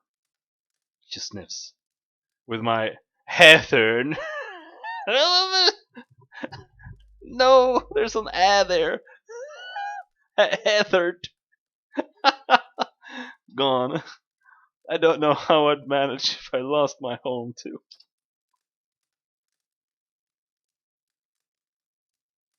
I hoped Kalisha could help me, but they say Ranga, the old midwife, knows a way to prevent a child being hollowborn. But she moved south to Ansleg's Compass 2 seasons ago. The journey is too far for me. I can't make it as I am. But I don't have anyone else. Now, with Kalisha gone. More tears run down her face. Please, can you help me? Uh, that's a long ways to go. What's in this for me? I can only offer you coin, but Ranga has many potions and crafts for sale. Maybe you'll find something of interest, so it wouldn't be a wasted trip. She sniffs. I'm sorry, I don't have much. You're welcome to some of my food if you want. I have some fruit. You gained an item. Fruit? Nice. Okay, I'll find Ranga for you. Opera blinks, eyes wide. You will? Oh, gods bless you. Here, I'll give you coin to pay her with. You needn't trouble yourself with that. I think it's a drink she fashions out of. Well, I'm not sure. But it shouldn't be too much of a burden to carry back. Anstel's Compass is what we call the lagoon to the south. You'll have to cross the wilds to get there. That's what keeps me from trying it myself. She clasps her hands together. Thank you again, truly. You'll be saving us both. She sets a hand on her stomach, smiling through the tears.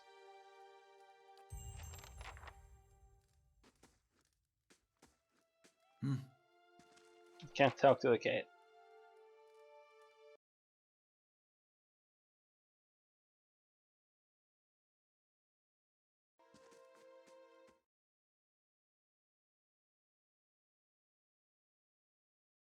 What was the dialogue option? What did I miss?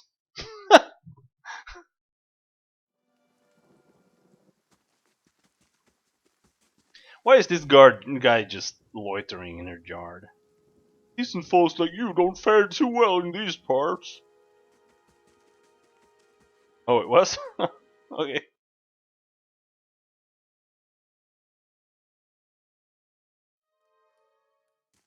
Good day to you. Not anymore.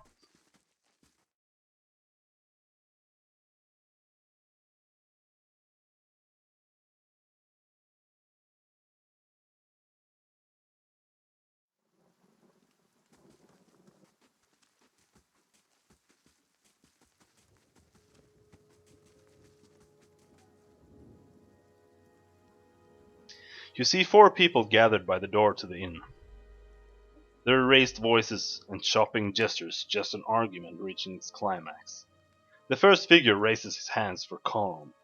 His face is partially obscured by a hood, but his height and stature suggest an elf. I meant no offense. Let's put this matter to rest over a round, shall we? My treat. Hoping to soothe our pride with a few Adira coppers, eh? We don't need your coin. Say nothing. One of the other men glares at the hooded elf. His eyes are red from drink, but his gaze is focused. You've got a lot of gall mocking us in our own village. We don't take ill treatment from foreigners, especially not adherents. Go on. Say it again. I'm itching for an excuse. Fie, you're itching for the kindling touch of your sister, you cocksfeather! I'll cut that barrel-licking tongue out of your head. This is a misunderstanding. I didn't say whatever it is you think I said. We've nigh quarrel. That's where you're wrong.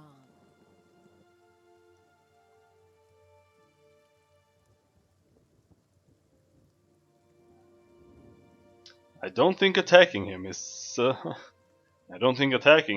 a good idea. And why is that?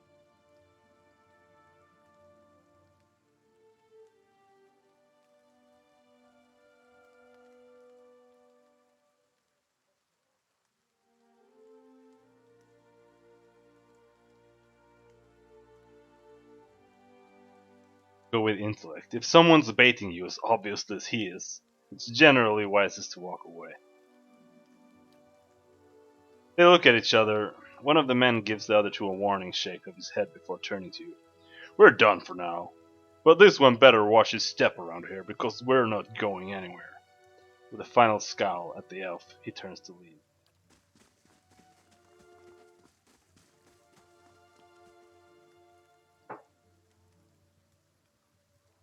As the three stumble away, the elf turns to you. The tension almost gone from his smooth face. Not quite how I hoped to get to know the neighbors. Thank you for your timely assistance with that awkward situation. Actually, that was fun. Then I can't imagine you lack for entertainment in these parts. He straightens his hood, and you note the remains of fraying embroidery on his gloves.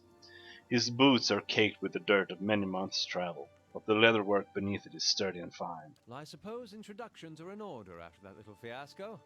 Aloth Corvisor, at your service.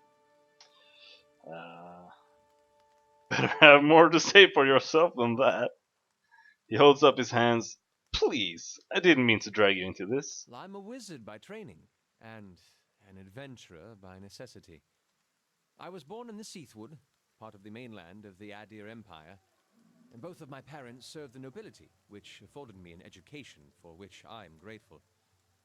However, there were no open positions in those houses, and so I decided to seek new means in a new land. And how exactly did you come to be here? I was traveling with a caravan, but we were separated near some ruins. In Gwithan Ruins?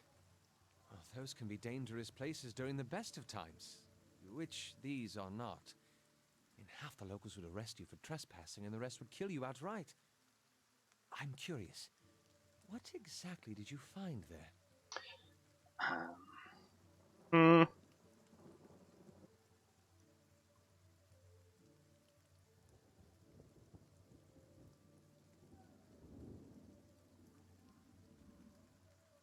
Nothing. A slow smile creeps across his face. A man must have his secrets. Very well. Just how did you manage to cross those three drunks? I'm afraid that was a matter of misunderstandings and mistranslations.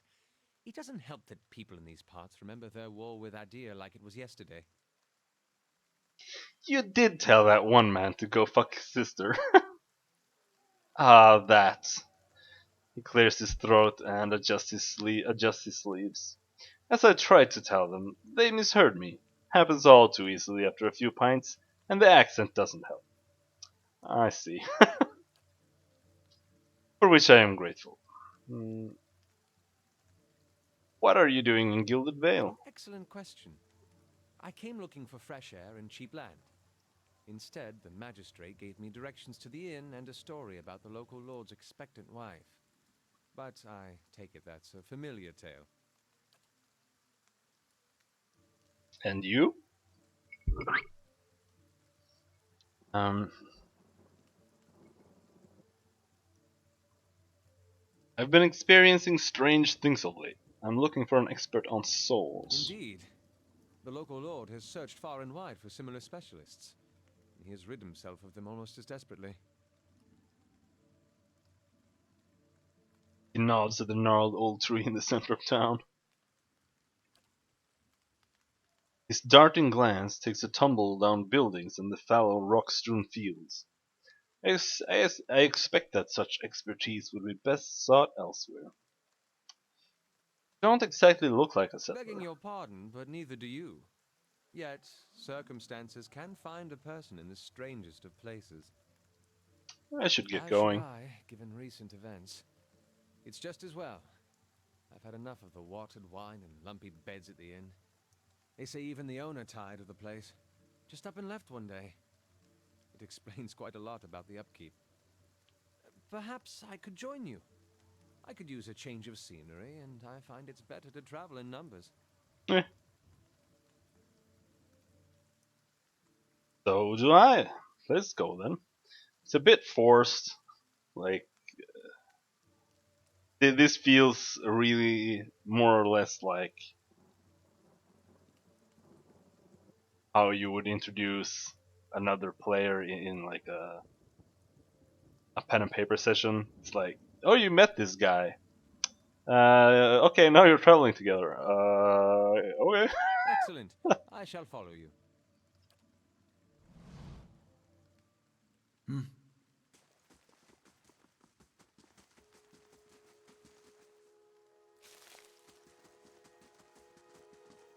But he is the first character.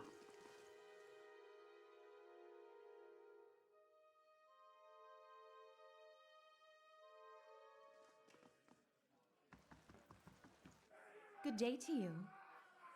Hello and welcome to the innkeeper looks up. Oh, it's you! Tenfrith told us what you did for him. It's such a relief to have him back. I can't thank you enough. Consider yourself a favorite of the house.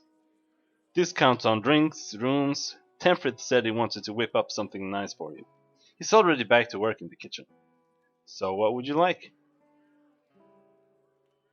Peek a skek?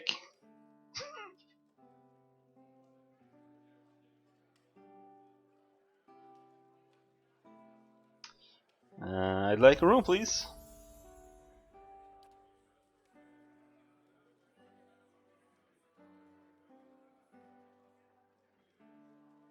And this is a bit. I mean, it doesn't make much of a difference, but it's a nice touch that the differences in rooms in this game is not like in Baldur's Gate. I think it's like how much you heal or something. Not sure, or if it's just like well rested or something you get. But here you there are different bonuses. Like here you get perception and mechanics. Here you get resolve. How sleeping somewhere gives you mechanics is beyond me, but at least it's something, I guess. It's going all right. How's it going for you, Kips?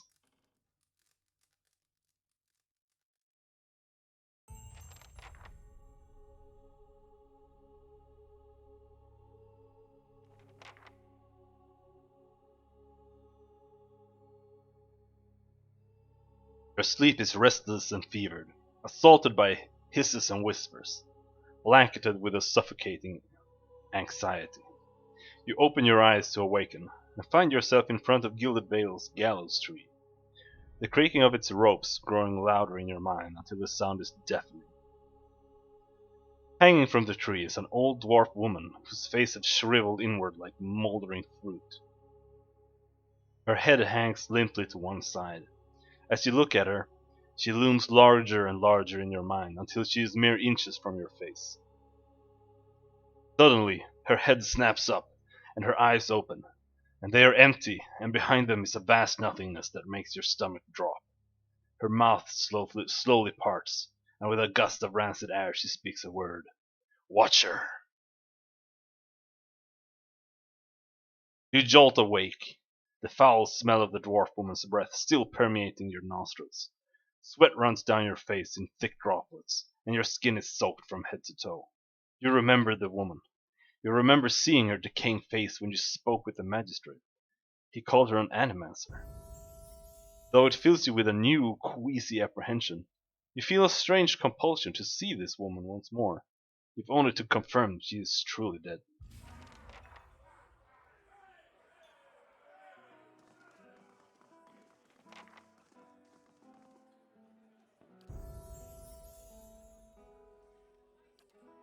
Yeah, I'm reading.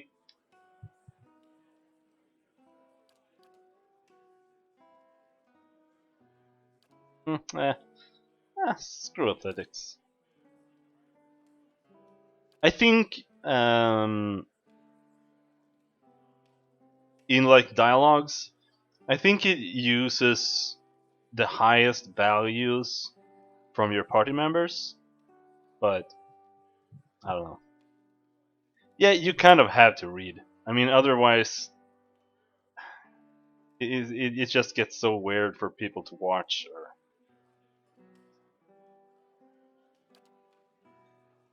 I don't have to. Oh, we get to choose new abilities. Dirty Fighting. 10% of hits converted to crits. So, in other words, 10% crit chance. Escape. Allows the rogue to break engagement, expertly avoid the next attack, diving out of range to a specific location and granting a temporary defense bonus. Reckless Assault causes the rogue to dive into battle without a second thought, lowering his or her deflection but increasing accuracy and weapon damage. Hmm.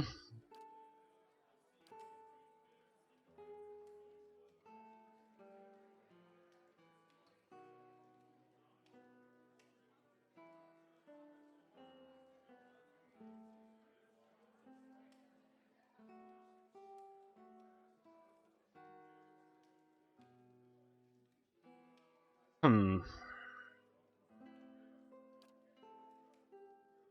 Maybe we'll take the crit thing.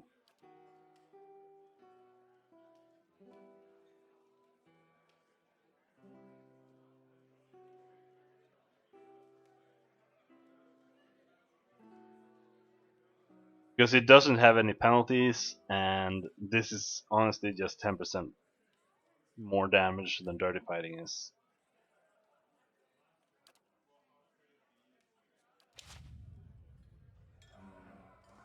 Yeah. Go back and talk to that guy we rescued. Ah, it's you, my savior! He makes a sweeping gesture to indicate the kitchen around you. It's so good to be back. Do not think I will let this go unrewarded. I have decided that you have earned the right to learn one of my most closely guarded secrets, my dearest recipe. After this, you will eat nothing else. The party has gained a recipe, savory pie.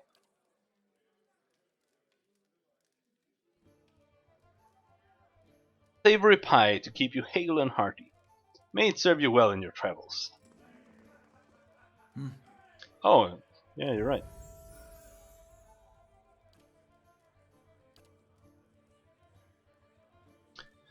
Uh,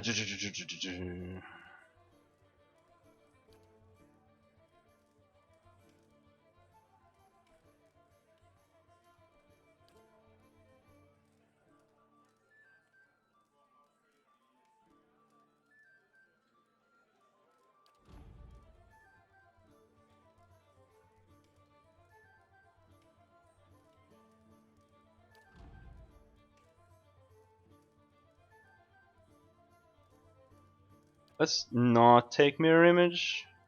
It's not as good in this game. Plus 25 deflection until hit or critically hit for 78 seconds.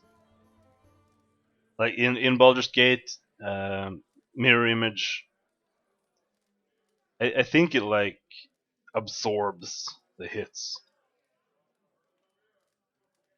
Like you lose one mirror image every time someone manages to land the hit on you. I think this is a lot worse. So I would rather have the blind.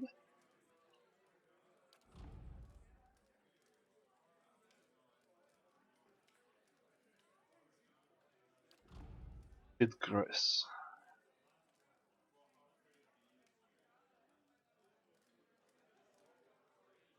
Paralyzed for 10 seconds. That sounds broken.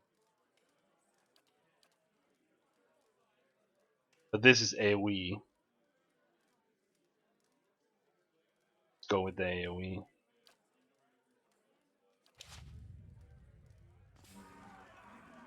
How may I help? And thank God in this game wizards work like sorcerers in old D&D. They don't have to... You don't have to pick spells in the spellbook. They just have uses per day.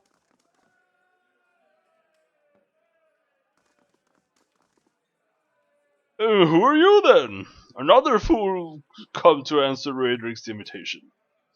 Our great lord had my sister run out of town after the boy was born. She was the only family I had left. Not sure where she is now. Blazes, I need another drink. Poor guy.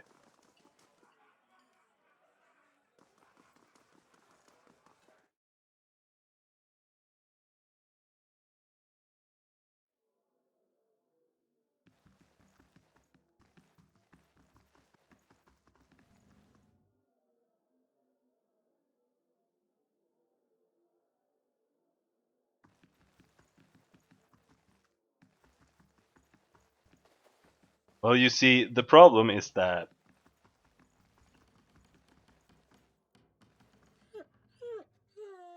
I can't really voice act because my Swedish accent is pretty hard to hide. I had to go to some kind of uh, specialist and practice to hide it. So it's a lot of work.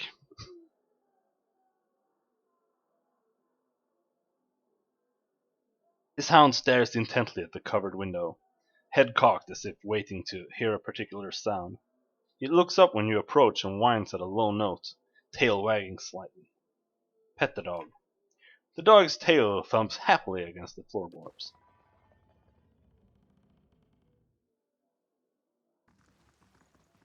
Oh, I didn't. Leave the dog alone. I thought you would just get the dog there, but I guess not. It doesn't matter. The dog is just some stupid cosmetic pet.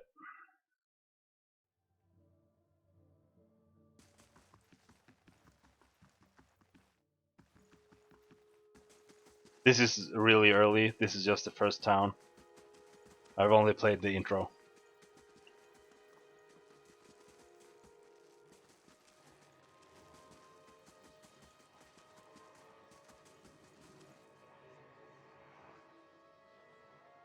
The squat, distended body of an elderly dwarf woman dangles from a thin, crooked bough that sags at the tug of her noose.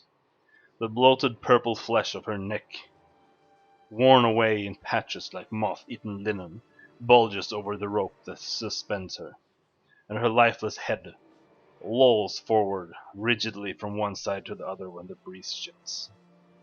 You perceive a faint glow around her that casts no light on its surroundings, but there is a tepid warmth to it, and you feel somehow that you could reach out and touch it, not with your hands, but with some aspect of yourself that has no worldly dimension. Reach out for the woman. Take a deep breath, clearing your mind, focusing on your objective. As you exhale, you feel yourself spreading out towards the hanging woman, perceiving all that lies between you and her with new unfamiliar awareness.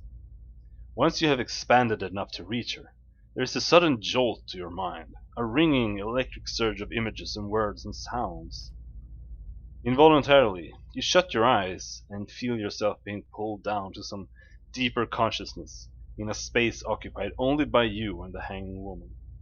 And when you open them again, she is staring at you with eyes clouded in a milky fog, her body still swaying in a wind you no longer feel from a tree that stands planted in a misty void. The woman gives a slow nod of her head, the rope creaking as she does so, and she smiles at you. Have you come here for me, dear? Or have you gotten lost? Ah, it is both, I think. Yes? Am I imagining this? No, I think not. A pity that. It would be simpler. A mercy, even. To not have to wander anymore, no? Alas, we are here, you and I. Wherever here may be.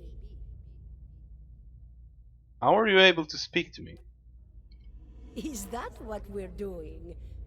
Perhaps it just seems that way. Perhaps it is the easiest way for your mind to make sense of it. I think it is a very good choice.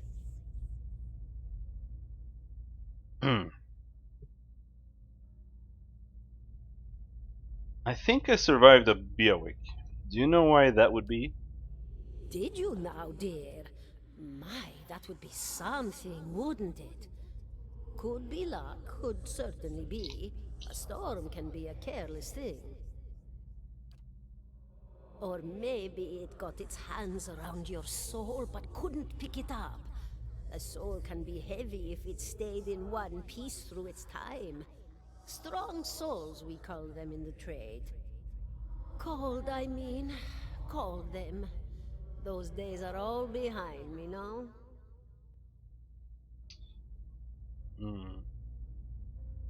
said souls break apart over time? Oh, yes. Entropy. Rimagan's work. We know little of why or how.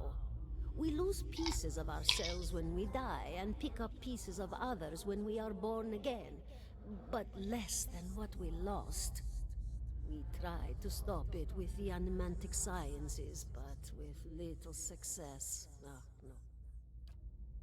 A very small few resist Rimergan's influence and stay together through some force of defiance, at least for a time. But they all succumb eventually, I think. I need to understand something that's happened to me. She nods, a look of pity on her face, as though consoling a child. The world looks a little different than it used to, is that it? Feels like you're noticing things for the first time that have always been there. You have seen past the shroud. It only takes an instant. Your soul remembers, yes? Remembers how it sees when it leaves the body, like being reminded of a dream you had forgotten. You are a watcher now, and a watcher you will stay. Is the game volume fine, by the way? I think it is, because I tested it, but... What indeed?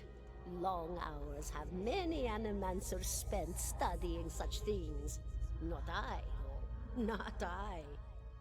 I'll tell you what I know, though, since fair is fair. And here we are, visiting, you and I, and it reminds me of better times. Souls pass on. Some say through Audra stones, which are the blood veins of the world. They leave the world for a time and are reborn into it, sometimes more than they were before, but usually less and seldom the same. For all souls there is a time where they do not live, yet have not passed on, and those souls roam the world, same as you or I, either living or lost. But no one sees them because they have forgotten how. A watcher sees, though, knows what to look for. And sometimes they know a person just by looking at them, know where they've been in ages past when their bodies were other bodies. See memories even their owner can't recall. A wonder to behold when all goes well, a wonder. What did you mean when all goes well? Oh, nothing to be afraid of, I'm sure. It's just much to take in for some. Sometimes there's trouble sleeping or other difficulties. She smiles at you, reassuringly, fanning out the tuft of long whiskers that sprouts from one of her cheeks. You should see old Merwald. He could tell you much more than I. A watcher just like you. Helped many in his day. Took up in an old keep no one would claim. Not far. Kadnua, beyond the Black Meadow. He will welcome the company. Want to know something about you? Me? I'll bore you to tears, though. What's an animator? A student of the soul. Something so basic, yet so poorly understood. But so many breakthroughs have been made in my lifetime. Had been. To hear the locals tell it, we're a gang of soul manglers that preys upon the weak-minded. And the worst of us are. But the best of us? The best? Inspirations, miracle workers. My parents were soul twins. Miserable before they met, empty inside. It was an animancer who helped one find the other, turned their lives around. You wouldn't believe the stories.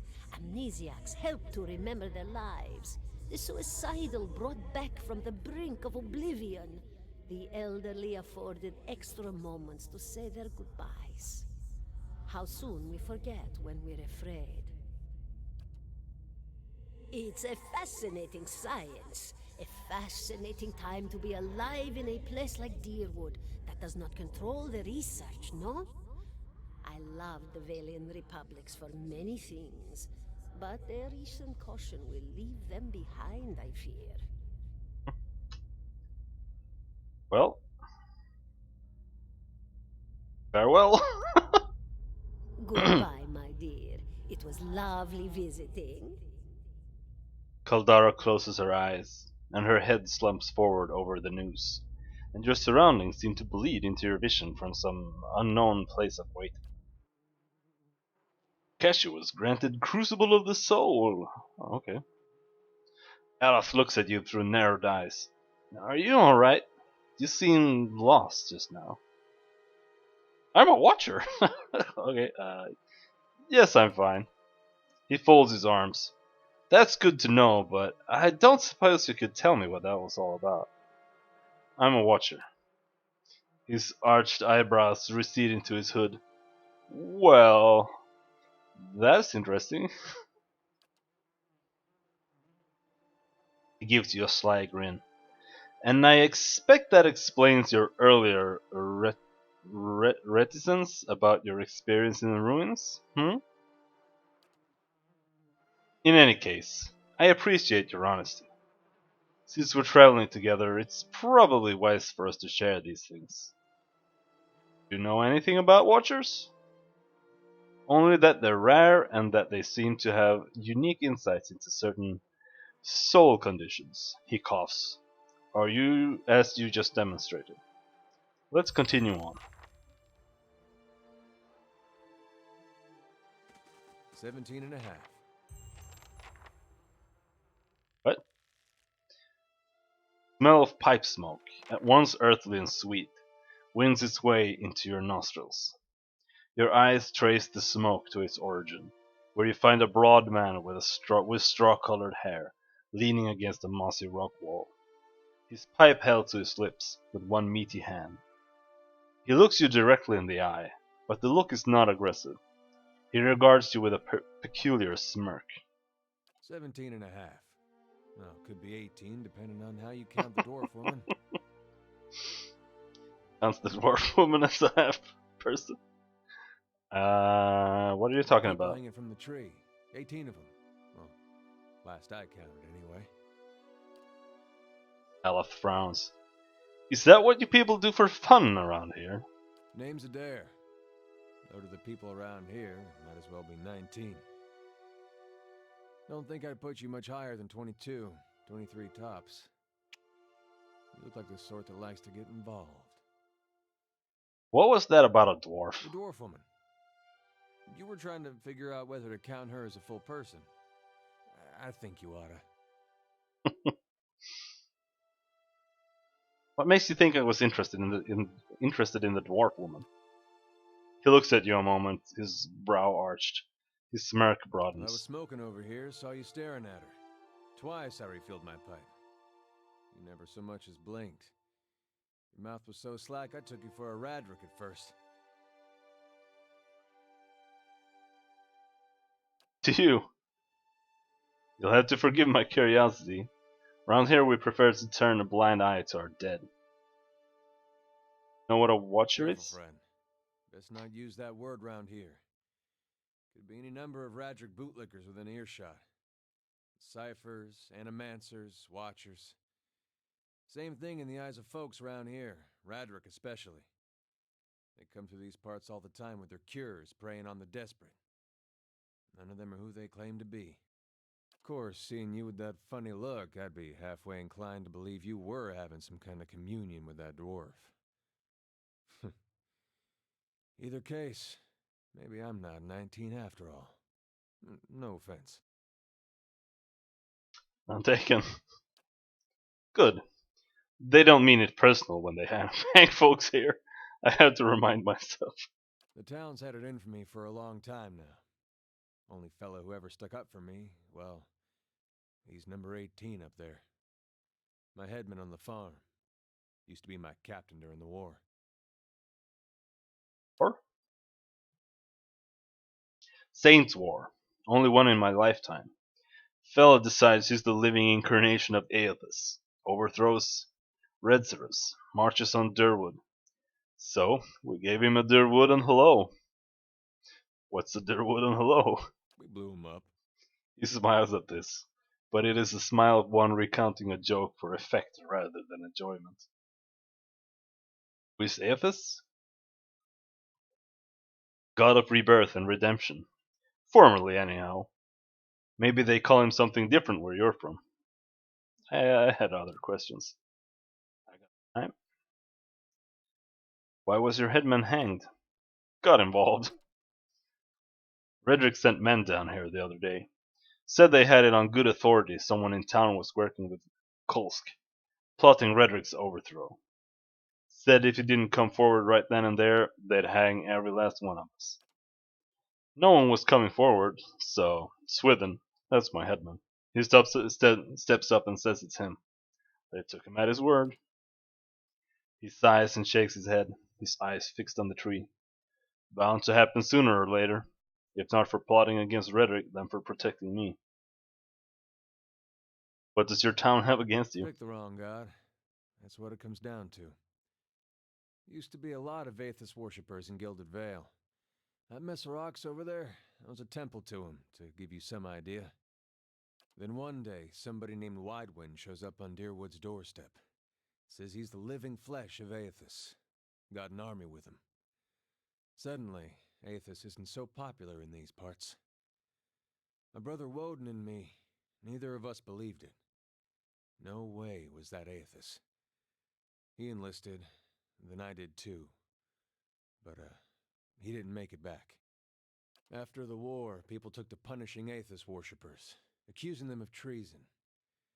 Got real ugly, especially after the legacy started. Folks needed someone to blame. I was safe because I fought, but then this rumor starts that my brother, that he was on the wrong side. And I wasn't so safe anymore. Until my headman stepped in and said they'd have to hang him to get to me. Seems that's no longer a concern. Of course, the townies don't do the hanging these days, but when Raedrick's men come, they got no problem doing the pointing. Alf glances at you and lowers his voice. You can see why I was eager to leave. Kolsk. Someone who got tired of all the hangings? He's on the run now. Probably will be till they catch him.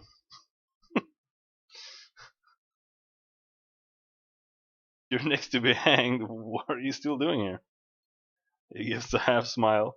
Drinking, mostly. Point of fact, I'm on my way out. Just haven't figured where I'm going yet. Not a whole lot of places there that don't think Wydwin's legacy started with Wydwin. Travel together. Where are you headed? Some place called Kednua. There's an old watcher there who might be able to help me. I seem to remember hearing something about that years ago. He tamed that place.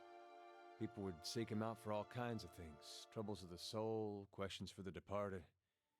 Of course, that was back when you didn't have to say watcher with a hush on your breath. A man such as that, there'd be things I'd want to ask him. Don't know why I never thought of it before. Not sure how I feel about setting out with a stranger, and a strange one at that. But truth be told, you might be the only one in town who wouldn't feel some relief seeing me swing from that tree. That's a fine reason if I ever heard one. All right then. Guess I'll do some sightseeing. Long as you're not the one picking the sights. Tilts his head forward and gives you a pointed look. Let's get going. I like that guy. He's a cool character. I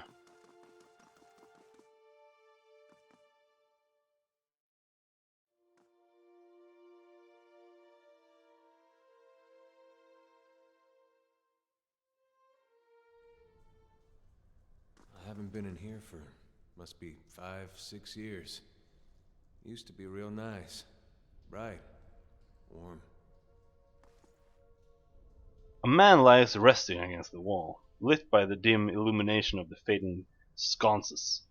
He has a gaunt, fox-like aspect, and his face is pale and damp with sweat. One arm is held loosely against his side, sleeves soaked with blood.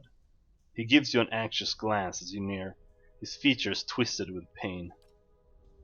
Have a care if you meant to go in. He casts a quick look towards the doorway to his left. This place is not so empty as I thought. He angles a look up at Edir. Paying your respect,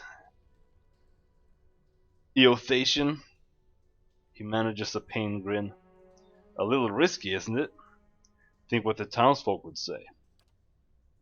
Safer down here than up there, even with the rats as big as they are. A faint edge of hostility belies Edir's playful tone. Temple isn't what it used to be, probably for the best.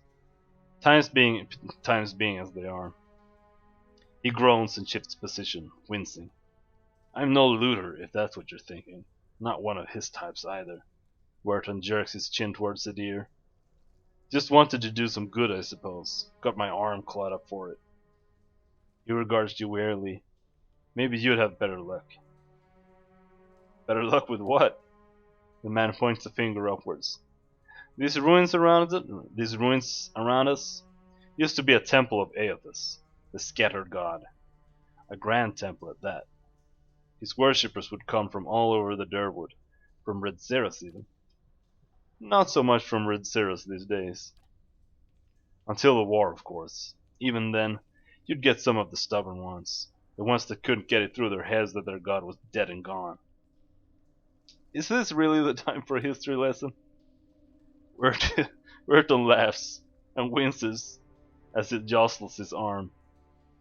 Just giving you the full story is all. What I want is in deeper inside the temple, where the priests live. Lord Redrick had them killed, same as the poor bastards on that tree outside. The temple's been sealed up for years since, until just a short time ago. That's where I got involved, and you now, I hope. Wharton pauses to breathe a moment. The priests, if you can find their remains, well, maybe we can finally give them a proper burial.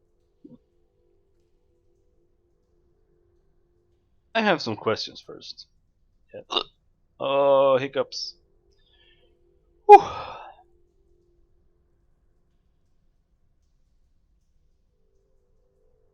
Won't Lord Redrick mind us digging around down there? I wouldn't go telling him about it. Lingering in these places is no good for anyone. But you do this quick and quiet, and we can do right by those priests without raising a fuss. Who are you anyway? Wharton offers you a weak grin. Name's Wharton. I've lived in the Gilded Whale long enough to remember how grand it used to be. He shrugs and looks away. I used to help the temple. Sometimes. Bring supplies, that's all. I have no more questions. Then what do you say? They're long dead. What does it matter where they're buried? It's about respect, isn't it? About deserving to be remembered, not just tossed under a pile of rock and forgotten. He breathes out shakily. I thought it worth the effort, giving that to them. Wait, you want me to bring you some skeletons? I'd bury them where they are if I could. I know it's a little macabre, but if you don't get them out there now, Radrick's liable to destroy whatever's left of them. I'll find them. And by the flame I owe you a good turn. But listen, the temple's been sealed off for so long it's crawling with creatures. But if you get past them, the priests would have them down on the lower floor. They'll be there still if they're anywhere. Those priests had all kinds of secret chambers. Switches in the walls, trick sconces, that kind of thing. Keep an eye out and take care down there. I wouldn't want to have to send someone else after your remains. What the fuck is a sconce? I have to Google that. Sconce. Light fixture. A sconce is a type of light fixture affixed to a wall in such a way that it uses only the wall for support, where the light is usually but not always directed upwards. Okay.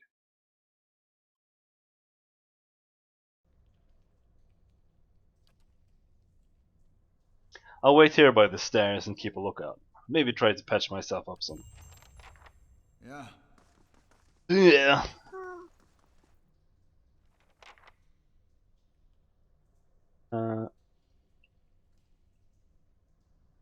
Actually, let's go to the blacksmith first.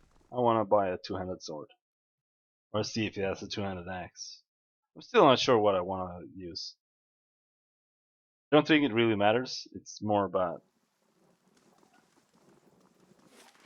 aesthetics.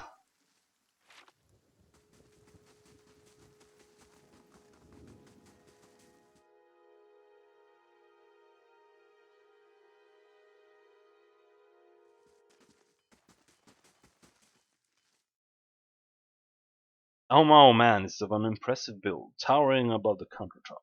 His skin is the dusky blue of the deeper oceans, and his thick arms boast corded muscle. Small ears frame a square-jawed face coated in smeared soot and arcing black tattoos alike. He offers you a broad smile when you approach. Welcome! You're the first new face I've seen in quite some time. What can I do for you? What do you have here? Show me what you have for sale. Um,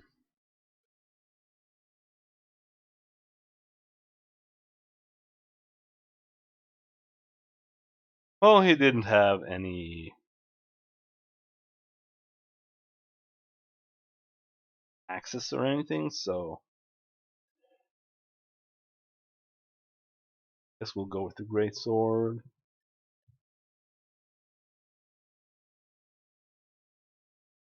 What I'm also thinking is that I don't think any other characters use two-handed axes, so that's also a reason to go with that. But that was some crap, crap, crap, crap, crap, crap, crap, crap, crap.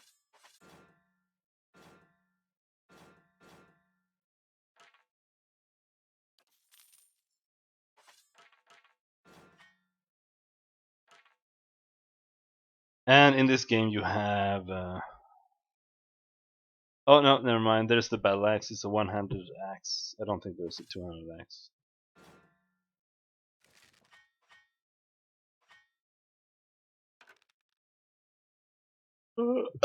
But yeah, in this game you have infinite, like in Baldur's Gate you have weight, but in this game you just have a stash and it holds an infinite amount of items.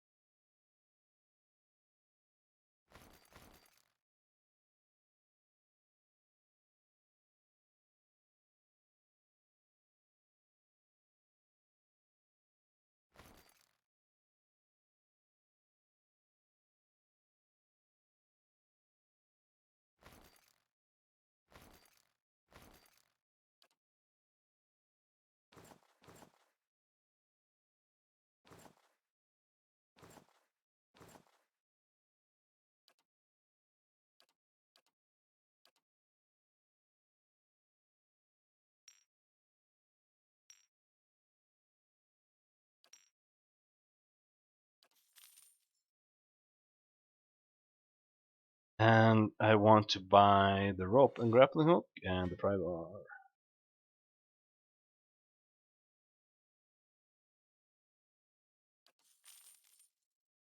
What else do you have? Hide armor.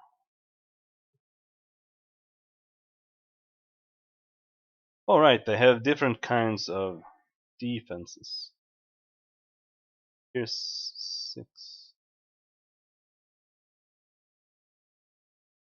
This work.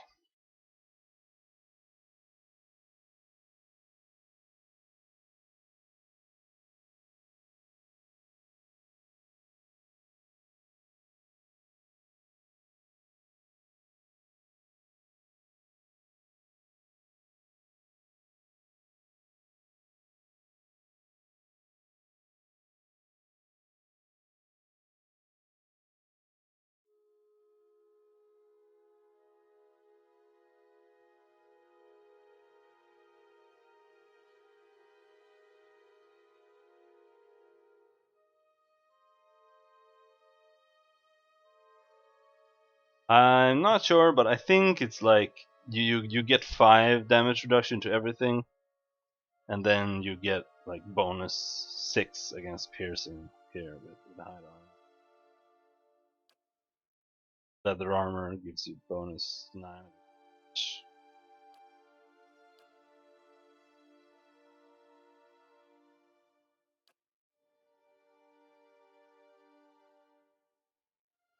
But basically, I wanted to get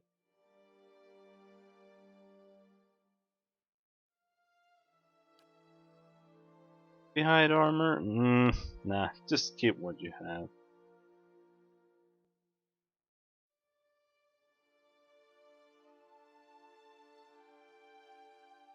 Good enough. Yeah.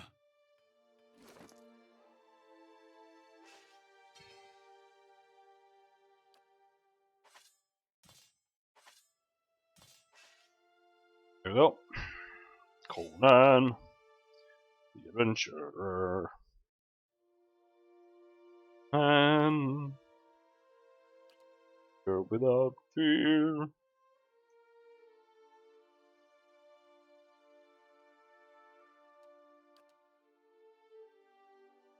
There.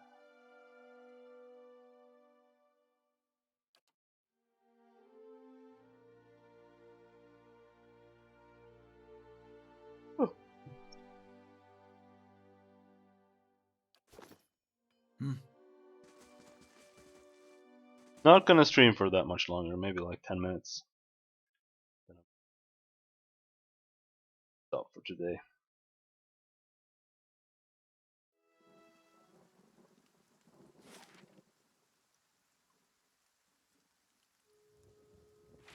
Let's go back down.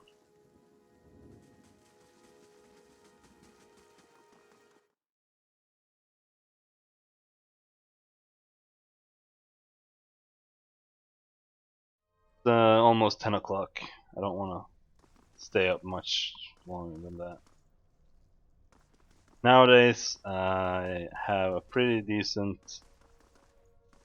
sleep schedule, and I don't want to fuck that up too much unnecessarily.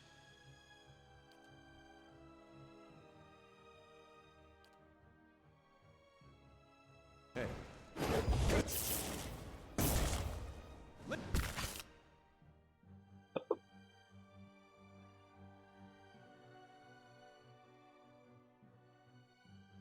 Yeah, this lets fighters engage more targets in combat.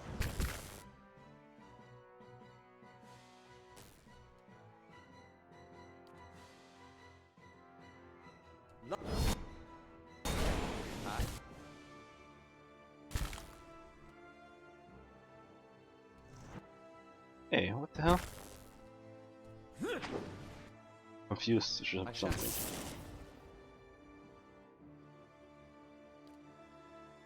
Lava. Yes.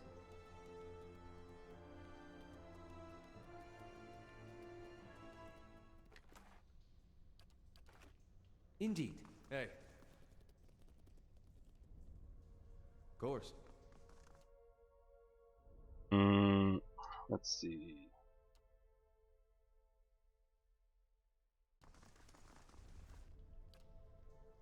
It's the formation, and I want the formation to be some. This is really nice. You can do custom formations. Yeah. Which also means that I don't have to put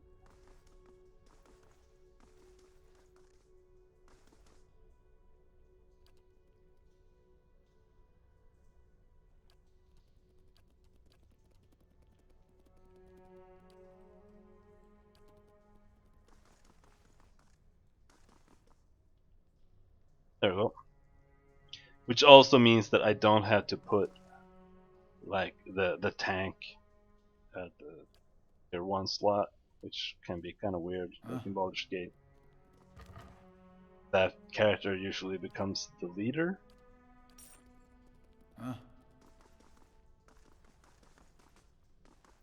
Keeping an eye out.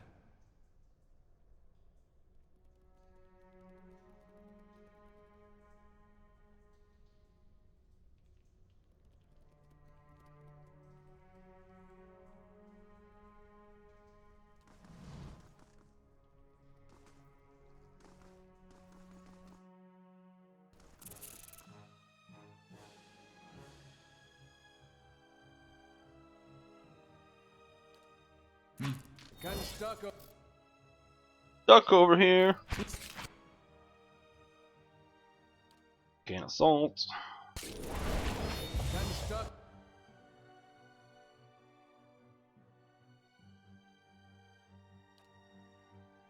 No, it doesn't hit party members. Over here. Holy shit, he died super fast.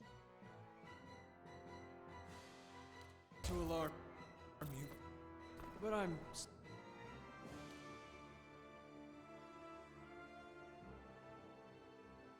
I think that should be fine. Oh, you got it. There. So you see, in this game you have two cones, kind of. The red one and then the yellow one. The red one means that everything inside gets hit, while in the yellow area, party members don't get hit. So you can try to target things properly so you don't hit any of the party members. These ones are in for a walloping. Most inconvenient.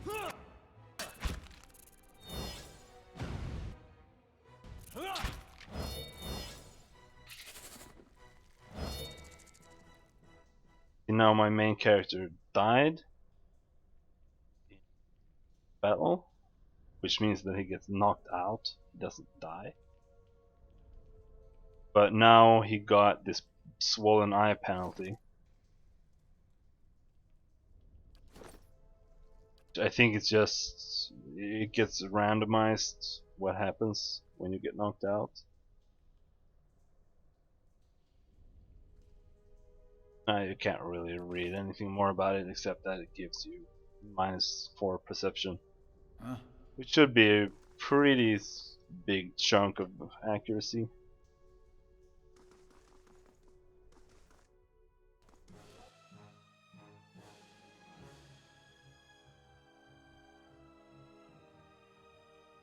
You can go in and try to tank it. Oh.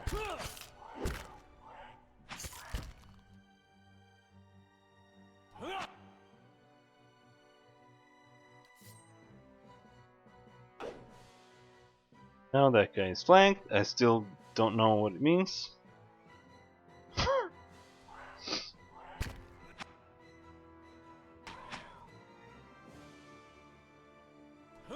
Right. Huh? What was that?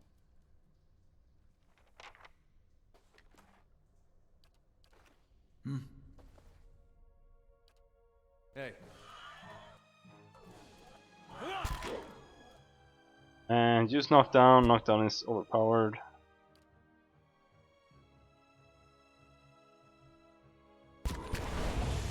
Basically, you wanna use up your parent counter skills. Well,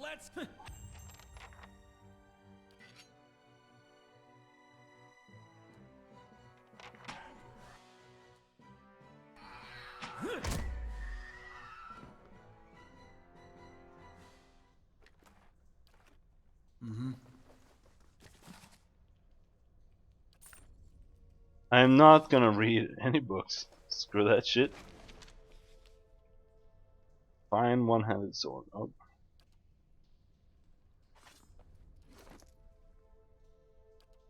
All the characters kind of start with their own weapons, but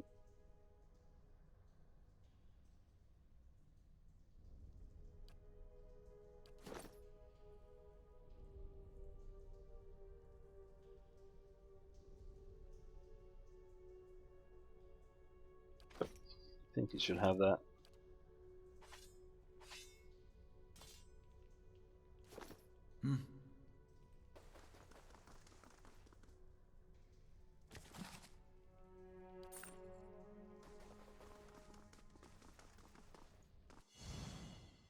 Worth a look.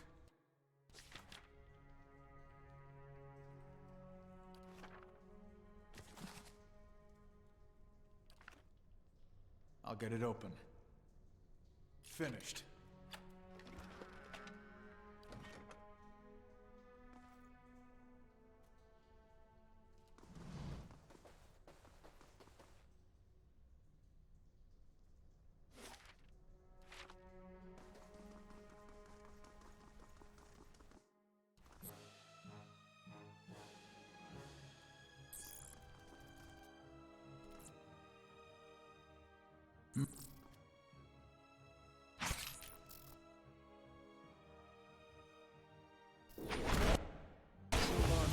But I shall deal with this one. Let's go.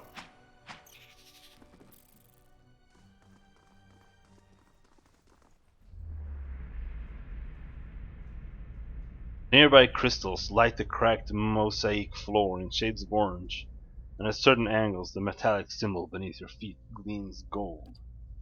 As you look on, the air shimmers, as if with summer heat. The very dust and air seem to pull together, until a thin glowing mist appears before you. In its rippling gleam, you sometimes think you can see the shape of a man, features rendered in broad strokes of air and smoke.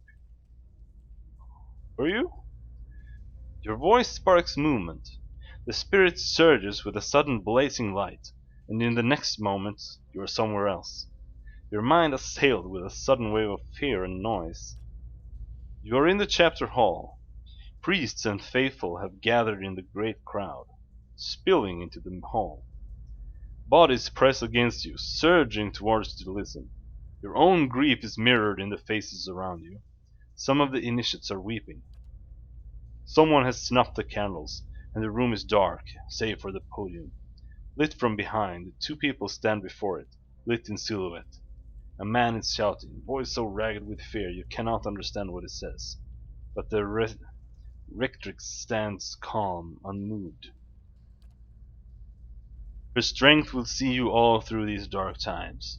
You feel that hope like a spark behind your ribs. Somewhere behind you, someone begins to sing. The spirit tears itself from you with sudden dizzying force, and you find yourself back before the ruined altar, swaying. Spirit fades as suddenly as it appears. Huh? An object. Potion.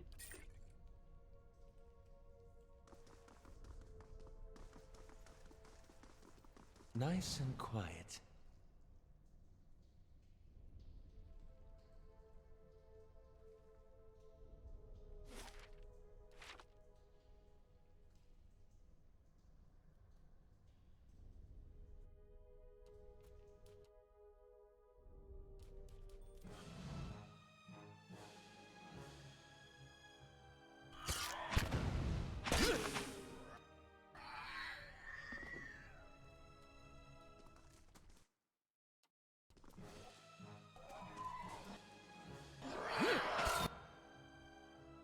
Sure.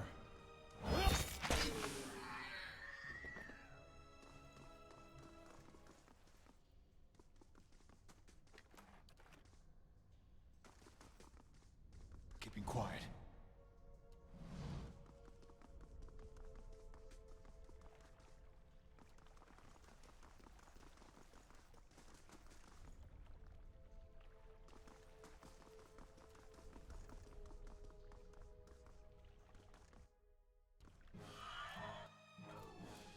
But damn, dude.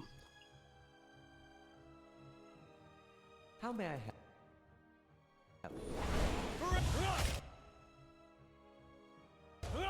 Right. Let's go.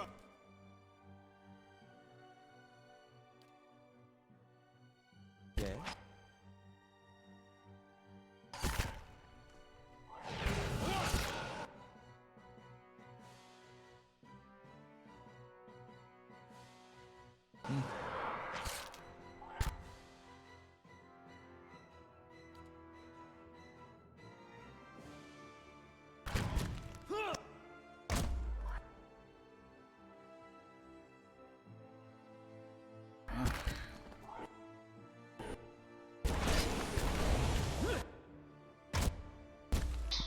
He died.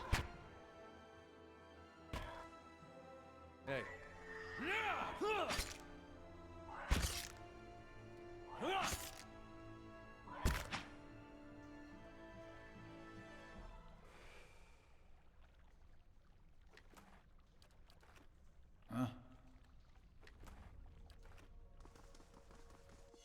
I'll see what I can find.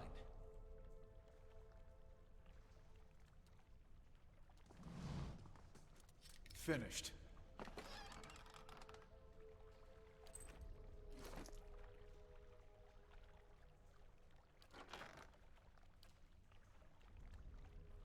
In plus max endurance. That's quite a lot, I think.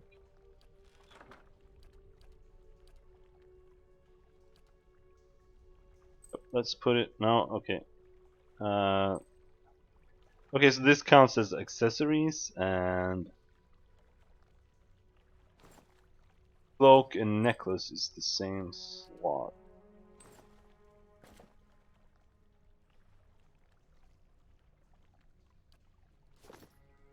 Huh?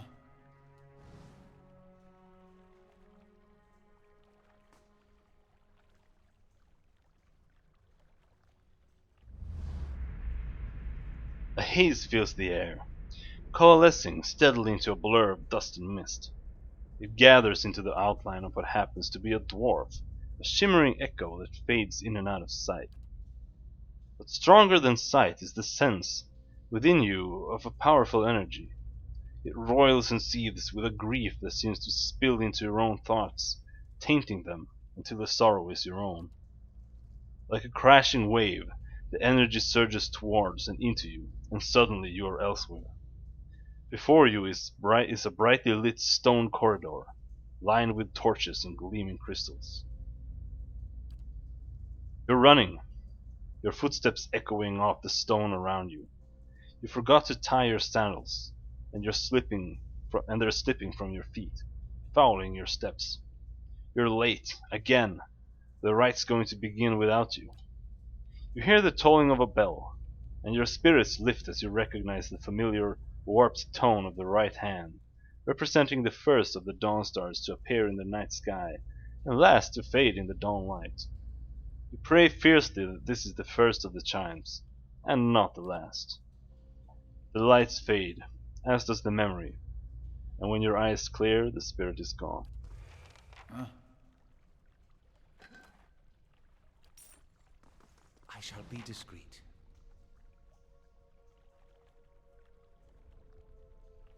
Look for hidden things.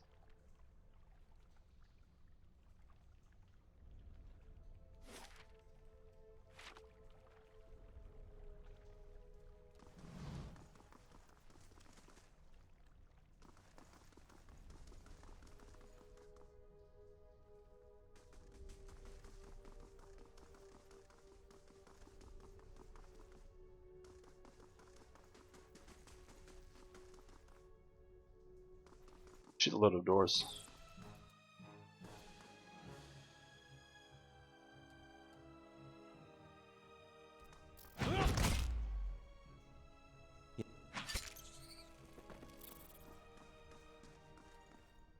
Keeping quiet.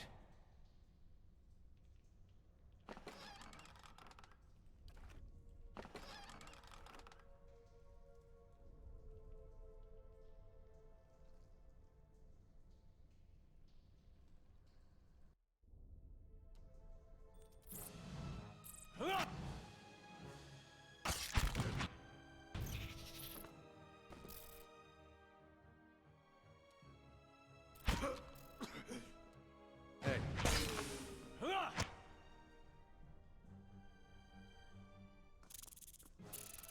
Kind of Stuck over here.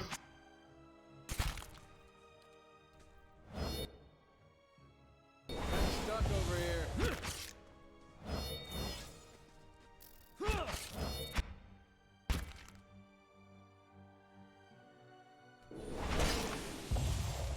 Let's have it out! Hey.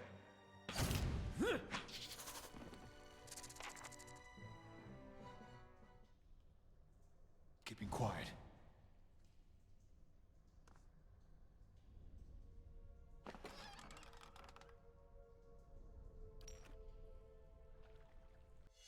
Found something.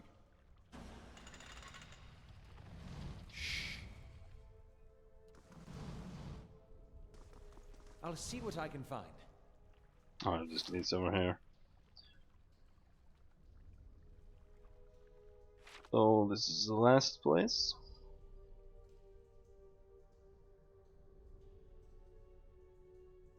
This is where the bells are, but you're supposed to figure out how this works by reading notes and by paying attention to what some of the spirits that you've been talking with say or what happens around them. 3 bells hang from the stone protrusion that runs along this wall. Years of dust and grime coat the metal. There is one large bell at the center, flanked by 2 smaller ones. So the ghost we talked to last said that the right star or something, or the right bell, was supposed to ring first, and it represented the some star that appears first and disappears last, which means that right should be first and the last. Now, I don't really know exactly what all of the others say, but I think it's right, left, middle, right.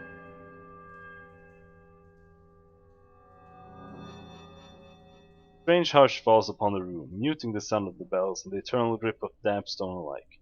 And then a sudden dissonant toll sounds from the bells, so loud and piercing that you are compelled to cover your ears.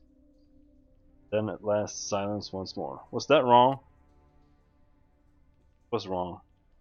Okay, so is it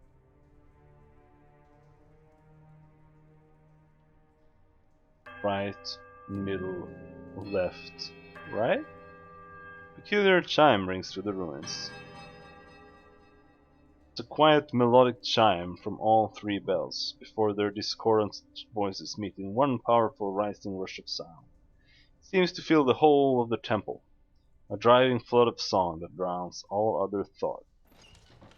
As the tolling fades, you hear a creak from the direction of the doors, as the passage to the lower level swings open.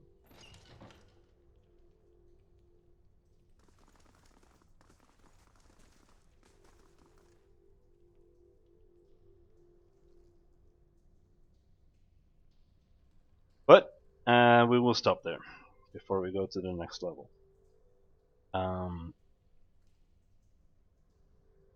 Anyway, I will always post when I start streaming either art or games. Like I didn't post that I was streaming a game today in my Discord, the Pixel Zone, but I will. I'll also post it on Twitter. My current @ is Cashew Art, and I will also post it in the Astrian Conclave, which is Captain Kid's Discord, which you can also probably find pretty easily. But I'm too tired to bother with much more. We did a 3-hour stream today, so 2 hours longer than I expected. But I'm not sure when I'll stream next. Might be tomorrow, might be Saturday, or Sunday,